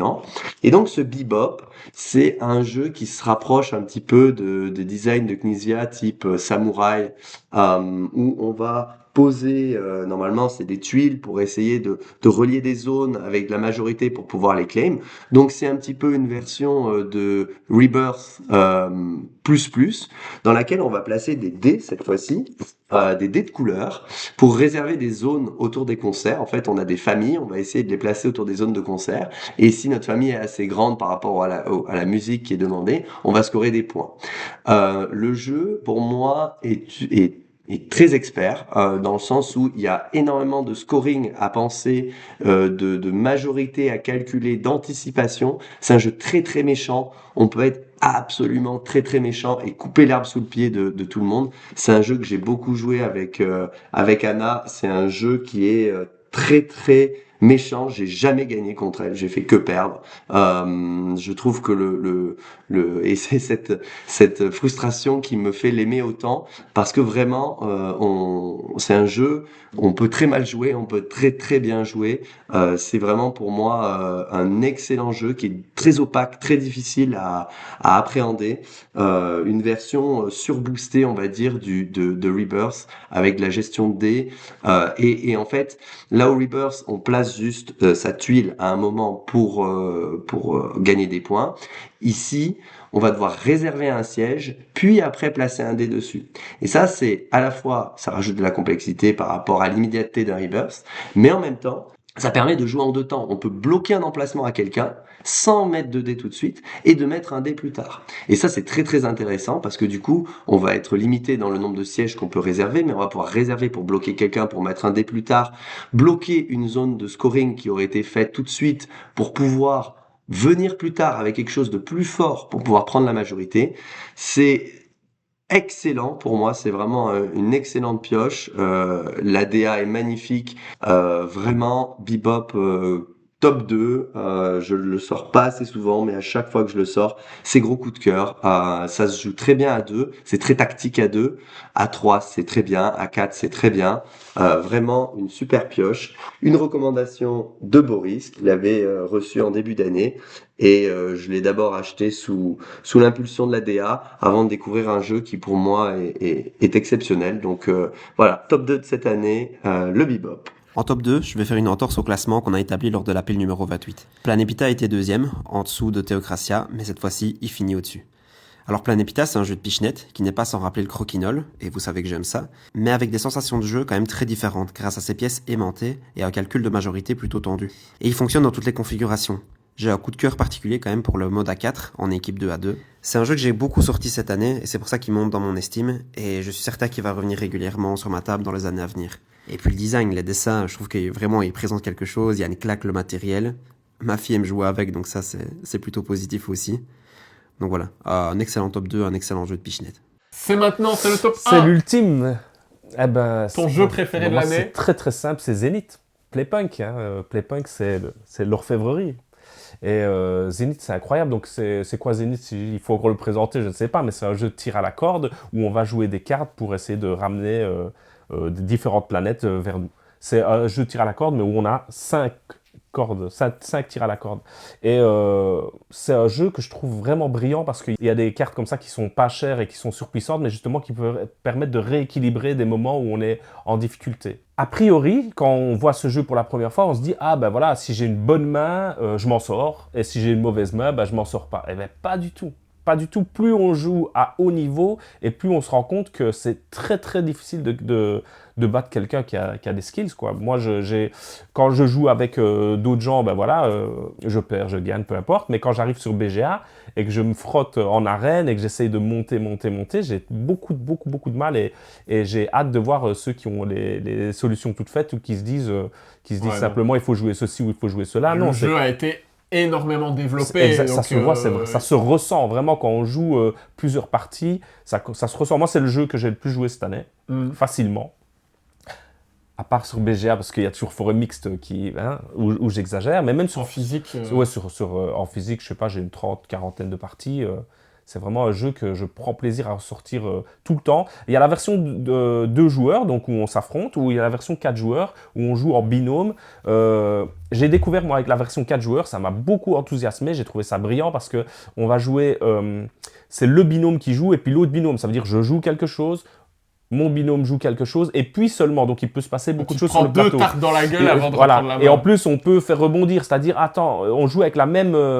le même Pokémon de sous et de Zénithium qui est une ressource. Donc on peut se dire tiens je joue pour que on ait plus d'argent et que tu puisses jouer une grosse carte ou plein d'autres choses quoi. Il y a des combinaisons comme ça à faire. Aussi. On peut se passer des cartes parce qu'on joue pas sur les mêmes tirs à la corde. Ouais. Donc ça c'est assez brillant, c'est assez enthousiasmant. Mais au final je préfère l'affrontement 1 contre 1 déjà parce que c'est beaucoup plus rapide parce qu'il y a rien à faire ce côté binôme où on essaie un peu de s'échanger des informations au chat etc. Et puis ça peut être plus si on ne se connaît pas assez ou si on ne sait pas trop ce qu'on veut vraiment jouer, ça peut être un peu plus, je dirais pas laborieux, mais en tout cas un peu plus difficile de prendre l'ascendant. Tandis que quand on est dans l'affrontement 1 contre 1, on voit très bien ce que l'autre veut faire, on voit très bien les moments où ça pourrait basculer, il pourrait avancer de 2 ou de 3 en sortant telle carte, surtout quand on connaît un peu le jeu, on sait qu'il y a telle carte qui peut jouer à tel moment, est-ce qu'il l'a prise, est-ce que je l'ai vu passer, et plus on y joue, et forcément, plus on prend de l'expérience et plus on se dit, ah, à ce moment-là, je crois que c'est pas possible parce que la telle ou telle carte est passée, ou alors je veux pas devoir le laisser sur la techno, ou je peux pas lui donner un Zénithium à tel moment. En fait, c'est des moments où on va prendre de plus en plus d'XP, et plus on prend d'XP à ce jeu, et plus on comprend qu'il a une grande profondeur. Oui, quoi. Tu le disais, à haut niveau, en fait, tu t'essouffles. C'est-à-dire, tu pars très fort, tu vas gagner 2 planètes très vite, tu n'arriveras jamais à faire la 3e de même couleur. Ton adversaire ne te laissera pas faire. Non, c'est ça. Et voilà, et tu peux avoir des parties qui ont des retournements de situation extrêmement forts, où jusqu'au bout, tu galères, tu finis à moitié en sueur, etc. Et moi, il n'est pas dans mon top. Je reconnais que c'est un grand jeu. J'y ai pas tant joué que ça en physique, et d'autres jeux ont été plus joués. Mais je reconnais vraiment toutes ses qualités. J'aime bien la dynamique que crée le mode 4 joueurs. J'aime bien la viscéralité de l'affrontement à 2. J'aime bien les 2 modes. Et voilà, il s'est juste fait que d'autres jeux sont passés sur la table, mais j'y joue quand on veut, avec grand plaisir. Il y a le booster Secret Agent. On remercie Playpunk de nous avoir filé un booster. Est-ce qu'il faut acheter ce booster? Oui, bien sûr. Déjà, c'est très bon marché, hein, je pense. 5 €. Oui, c'est 5 €. Et en plus, il amène encore quelque chose. Il amène notamment les cartes à 0, donc sans coût. Ça marche très très bien. Maintenant, ça révolutionne pas ça bouleverse pas tout l'équilibre du jeu, pas du tout d'ailleurs. Et ça s'intègre bien pour 5 €. Franchement, si vous aimez vraiment le jeu, c'est obligatoire, quoi. Hein. Et Zenith, il va y avoir d'autres sorties. On attend impatiemment la suite. Et moi, franchement, je suis peut-être seul. Je sais pas si je suis tout seul, mais moi, je le vois pour l'Asdor. Hein. Je ne sais pas s'il y a des gens de l'Asdor qui nous écoutent, mais en initié, je vois Zenith, franchement, pour moi, c'est le... le fait qu'il y ait aussi un mode à 4 joueurs qui n'était pas présent au départ et qui est apparu pendant le développement, donne plus d'ampleur au jeu, quoi. C'est-à-dire qu'il n'est pas uniquement dans le contexte du 2 joueurs. Donc ça, oui, et puis les 2 contre 2, c'est pas si si facile à trouver des bons 2 contre 2. Ouais. Je trouve qu'il le fait bien. Eh bien moi, mon jeu préféré ton jeu de préféré l'année, carrément de l'année quand même. mon jeu préféré de l'année, mon top 1, Ouais. j'ai eu la chance d'interviewer la personne qui l'a édité. Je vous laisse avec une interview de cette personne. Et on se retrouve tout de suite après. Okay, we're with Zev Schlesinger, from Play to Z. You are kind of a legend of the board game sphere. And I'm really glad that we can have an interview with you. Thanks a lot for your thank time. you. So we've already talked about Soothsayers, which is among my top games of the fair. Thank you. I looked forward to it. It was my top one waiting list, and it concretized well. Nice. Thank you. So you founded Play2Z after you left WizKids in 2016. Your editorial line is really interesting because you aim for an eclectic variety of games, and the name Play2Z reflects this approach, I believe, Yes. encompassing games from A to Z. Perfect, you got it. I personally played Lynx, Lynx. King's Coalition, and Hero, which are all very different games. Would you say that your releases still have an identity or something in common besides being games that you enjoy to play yourself? I think it's really just games that I feel are engaging. They keep players involved even when it's not their turn. That's the kind of stuff I look for. So usually simultaneous play or play that, like in Soothsayers, right? If I do an action, you can follow. So again, you're involved, right? You can't leave the table or something. You want to be able to be engaged while you're playing. I would say that's it. Lynx has the simultaneous action selection. Edo has the simultaneous phase as well. Now, of course, not every game has that aspect, but we do look for engaging. I also look for unique and different. I try to look for different themes as well. But if you look, all my games are still very different. Lynx is not like King's Coalition, which is not like Edo, which is not like Soothsayers, and so on. So yeah, so really the link is just, I think, making sure gamers are engaged while they're playing. So the pace, the pace. The sorry, pace, the pace, the tempo. Yep, absolutely. Soothsayers is a tableau building card game, but a very interactive one, as you said, in which other players' tableau matters. Playing to follow, paying to follow action when your cards are lower, stealing fate tokens from other players, of course, when you catch up their rank in a color, and so on.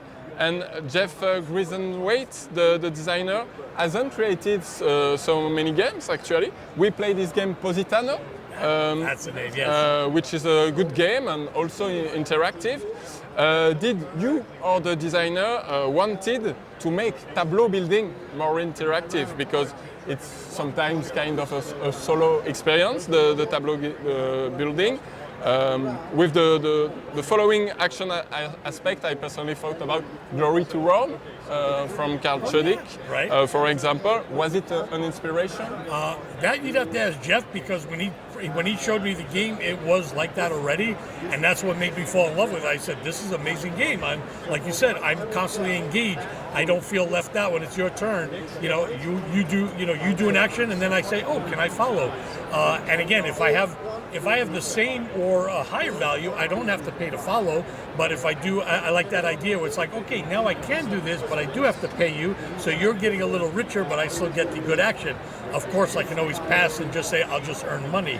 But this was all from Jeff's design in the beginning. Honestly, I don't think we developed. This is what I helped develop. I asked him, hey, could we get an alternate set? Because he had extra powers. I said, what if we added an alternate set of the major arcana powers? And that's what he worked on as well. Yeah. And that was just to offer gamers just another way to play with different abilities, and you can mix and match those cards, or just play a whole different deck. And I think that makes it that much sweeter, the game. Of course, yeah, we already played 2 times, and we haven't achieved, we haven't draw, in fact, the the major tarot cards yet, but I looked them and they look very powerful and very satisfying with alternative ways to get fate tokens, so the game isn't too long and keep the tension up. Yeah, I think they're also more interactive, like because you could do things to the opponents, or something like get cards from them and things like that. So yeah, I thought it was very cool to have just 22 new powers. It just seemed natural to do it that way. Okay. But yeah, there are people who will probably just play with the base game the whole time, and that's it. You declared in an older interview that you had a big interest in the aha moment when playtesting Pandemic's prototypes. You recalled the moment the first epidemic card forced the redrawing of a city card, causing players to lean out, the anticipation and so on. So this reaction time, this haha moment, is what now you look in game pitches? Sure, if I can. I will say 23 Knives has that aha moment.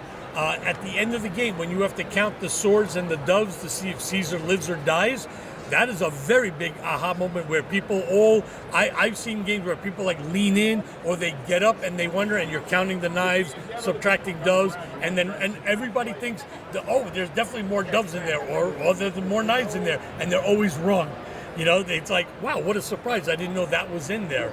That was an aha moment, which also helped me get 23 knives. I love the base game in the beginning, but that final moment was, that's what I'm looking for in a game. Okay, nice. It's hard to do, but I haven't played it yet, 43 Knives, but it's really cool. Yeah, 3 to 8 players, social manipulation set in the time of Rome with Caesar, and that is really very good. And again, that last moment is just amazing.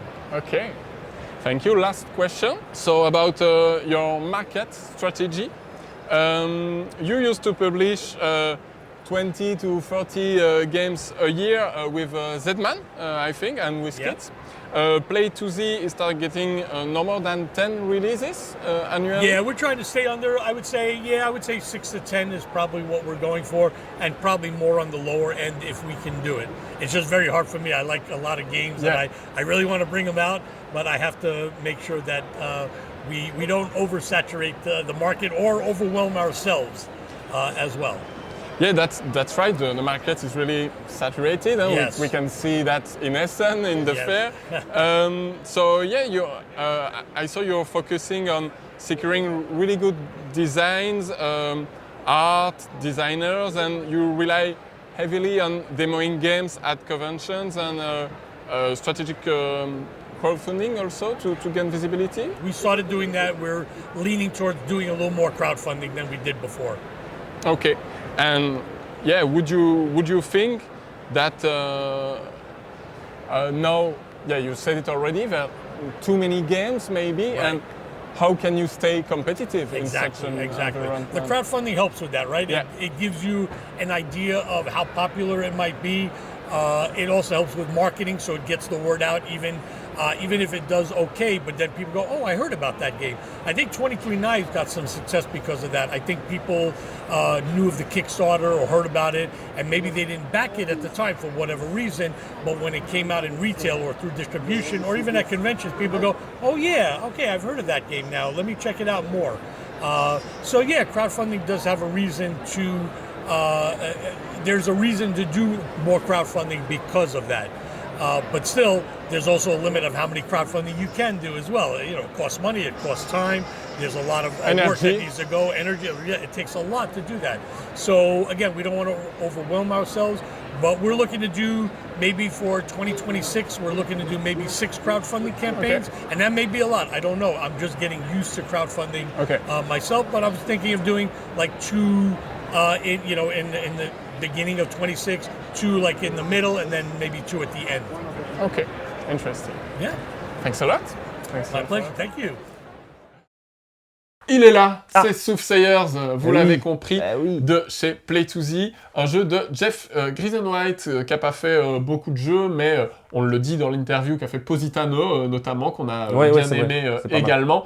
Et Soothsayers, c'est incroyable. C'est un jeu qui m'a rappelé les grands moments d'innovation. C'est-à-dire que c'est un jeu de tableau de cartes explosif où on va avoir des effets très forts qui vont arriver dans la partie avec ces cartes tarot qui sont toutes uniques et qui vont complètement pouvoir venir renverser la dynamique de jeu. Il y a le côté action suivie dans un autre jeu de Carl Schodick que j'adore également, qui est Gloire de Rome. On peut aussi penser à Puerto Rico, ce genre de jeu, où quand j'annonce une action, les autres vont avoir l'opportunité de la faire aussi, ou de passer pour gagner de l'argent. S'ils suivent et que j'avais une carte plus forte, ils doivent me payer. Donc, je peux profiter de mon tour pour annoncer une action qui va leur laisser moins d'opportunités, qui va les forcer à me payer, etc. Donc, on retrouve la dynamique qu'on avait aussi dans Earth, mais ici, de manière tellement plus ramassée, tellement plus viscérale. Encore une fois, ça va être les joueurs qui vont imprimer le tempo de la partie parce que c'est une course. Il faut avoir ces fameux jetons de destin. Et au début, on va pouvoir, un peu à la Zénith, en grappiller comme ça, assez rapidement, en montant juste un peu. Mais nos adversaires, s'ils jouent bien, c'est un jeu qui a aussi une grosse courbe de progression, vont nous les piquer, vont pas nous les laisser faire.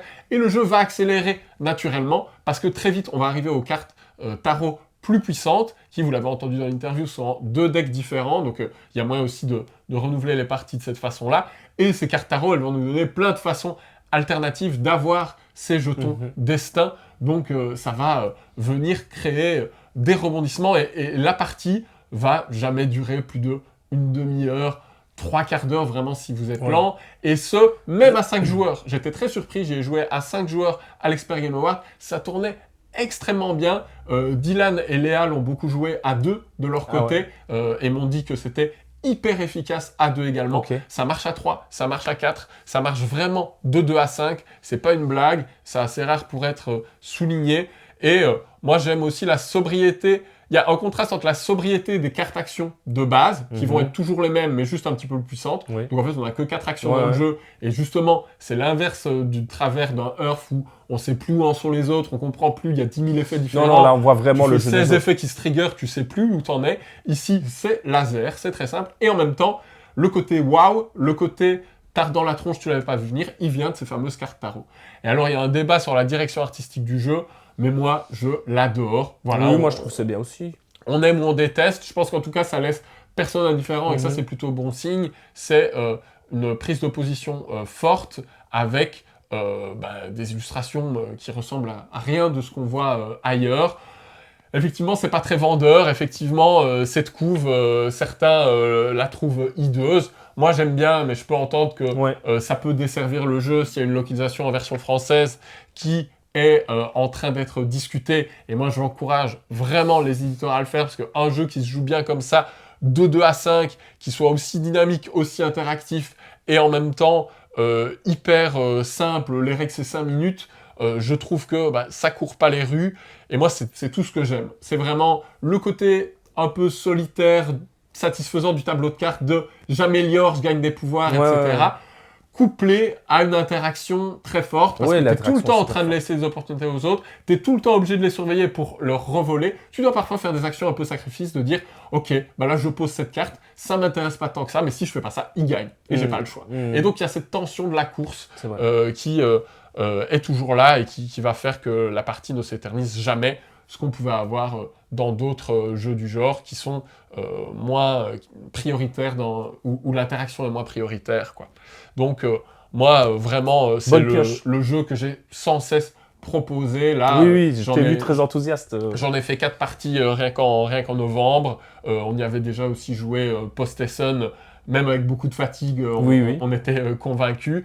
Et je sais que c'est un jeu que je vais quasiment automatiquement proposer lors d'une session, parce que c'est un jeu doudou auquel tu prendras toujours plaisir à revenir, qui te donnera des sensations fortes en très peu de temps. Donc Soothsayers, vraiment, je suis content parce que c'était mon top 1 d'attente SN, et là j'ai pas été déçu. Et je trouve en plus qu'il y a eu que des bonnes idées dans l'édition, le fait de mettre un deck alternatif, etc. C'est vraiment... S'il n'y avait pas eu ça, le jeu se serait peut-être un poil essoufflé sur la durée, etc. Mais ici, avec le fait d'alterner d'une partie à l'autre entre 2 decks, va faire que tu vas sans cesse avoir ton intérêt qui est renouvelé, quoi. Donc Soothsayers, grand jeu, pas un jeu expert, un jeu plutôt initié, on dirait, mais qui marche bien dans toutes les configurations, et voilà, qui m'a énormément plu. Alors, voilà. Un top 1, est-ce qu'un top 1, il arrive après dans un top 50 des jeux de tous les temps? Parce que c'est une des vidéos qu'on vous prépare, et j'ai hâte de savoir, moi. Ça va arriver début 2026, et moi-même, à l'heure où je te parle, je ne sais pas encore. Oui, voilà, c'est ce que je suis en train de me dire. Il va falloir parvenir à les mettre en concurrence avec les autres jeux du genre que j'ai cités, les Innovation, les Gloires de Rome, qui sont dans ma ludothèque depuis 2010, et qui ont une filiation avec ce jeu-là. Est-ce qu'il les remplace? Est-ce que l'élève a dépassé le maître? Ouais. Voilà, il faudra voir à quel point l'attrait de la nouveauté reste sur le long terme. Mais en tout cas, si je m'arrête à cette année, c'est en tout cas un jeu incroyable, quoi. Et maintenant, le top 1 de cette année, le jeu que je pense j'ai le plus joué. La boîte est déjà à moitié défoncée. Vous l'avez entendu déjà dans les mentions honorables de Boris. Pour moi, c'est le numéro 1 de cette année. C'est Snake Charmers. Snake Charmers, c'est un jeu de la famille Brandt, qui ont designé donc un jeu à rôle caché où les rôles sont dans vos cartes, et ces cartes, elles vont s'échanger autour de la partie, ce qui veut dire que on va changer de rôle constamment durant la partie entre le camp des serpents et le camp des je sais pas trop, les gens avec des masques, des prêtres, j'en sais rien, des humains en tout cas. On va devoir remplir certaines conditions si on est dans un camp, remplir dans certaines conditions si on est dans l'autre camp, en s'échangeant des cartes et en bluffant. Et la force de ce jeu, c'est déjà c'est frais, ça s'est jamais vu, c'est vraiment une nouvelle mécanique, ça marche avec quasiment tout le monde. Il faut être là pour faire de la parlante, pour discuter. C'est pas un jeu qui se joue de manière froide en juste donnant une carte. On va essayer de se charrier, on va essayer de se dire bon ben allez, tiens, ça c'est un serpent, je te laisse le prendre. Et puis en fait c'était une super carte. On peut aider le camp des serpents parce qu'on est serpent au début, puis d'un coup arriver à refiler son serpent et là hop on change de camp, on devient dans le camp des gentils. Et du coup on veut aider maintenant le camp des gentils à réussir. C'est des parties de 15-20 minutes. C'est très très fun, c'est très immédiat. Ça a marché avec énormément de monde. J'en ai fait je ne sais combien de parties. La boîte est complètement défoncée. J'attends la version française. J'espère. Normalement, je crois que j'avais entendu que c'était BlackRock qui était dessus. Ils ont rien annoncé pour l'instant. Peut-être que ce n'est pas vrai. Mais en tout cas, Snake Charmers, vraiment, jouez-y. Meilleur jeu de l'année. Très très agréable, très très immédiat. Gros coup de cœur. Et il va terminer donc en haut de ce top de l'année 2025. Si vous avez suivi nos aventures à Essen, mon top 1 ne va pas vous étonner, parce que c'est le jeu que j'attendais le plus. Et il s'est révélé à la hauteur de mes espoirs. Je parle évidemment de Feuilla Swamp. C'est un jeu dans lequel on va explorer et se développer dans un marais, le tout superbement illustré par Zomiko. Et c'est un jeu dans lequel l'interaction est certes indirecte, mais extrêmement forte et présente dans chacun de nos choix. On va retrouver cette interaction dans la pose d'ouvrier qui est tendue, avec des emplacements limités et un timing primordial. Évidemment, on va aussi avoir le choix de nos guides, qui vont définir l'ordre du tour et le coût de nos actions. C'est des choix qui vont être plus impactants au niveau des guides que les tuiles booster de Projet Gaïa par exemple. On va retrouver aussi cette interaction dans le placement de nos tuiles, évidemment, qui vont remplir au fur et à mesure le plateau qui a l'air vaste, mais dans lequel on va créer des canaux, créer des blocages et restreindre les possibilités de navigation par tout le monde. On va avoir une sensation de course omniprésente à travers les objectifs de fin de partie, mais aussi les objectifs en cours de partie.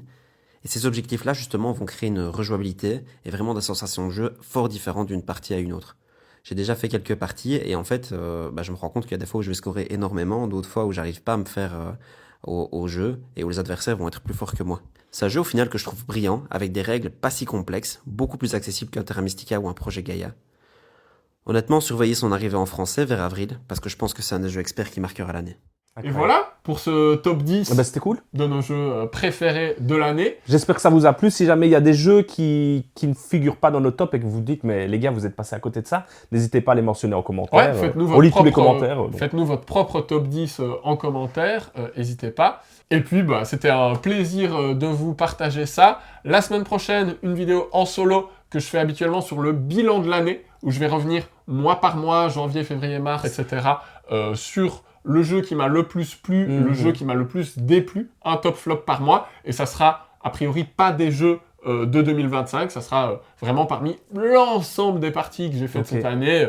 Il y en a eu, j'ai eu la chance de beaucoup jouer encore cette année, il y en a eu plus de 1500, donc on va pouvoir se balader un peu dans tout ça et voir qu'est-ce que je retiens au bout d'un an, refaire un peu un récapitulatif des souvenirs. Et puis, on vous souhaite de très bonnes fêtes. Bah oui, passez de bonnes fêtes. Une bonne année 2026. Merci de nous avoir suivis toute cette année, de nous avoir soutenus. C'était une grosse année pour Rue du Jeu. C'est vrai. On a eu un SN incroyable. On a passé le cap des 5000 abonnés. Vous êtes de plus en plus...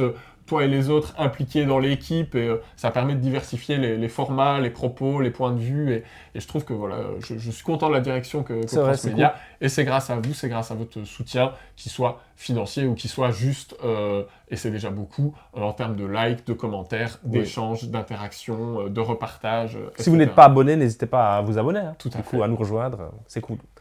Bonne fête. À bientôt. Salut. Jouez bien par chez vous. Ciao, ciao.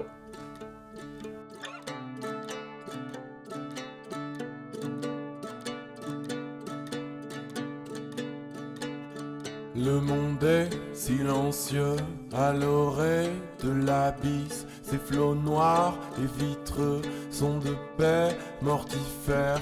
Ainsi donc discouraient quelques hétéroptères sur le lac aux eaux noires à la surface lisse.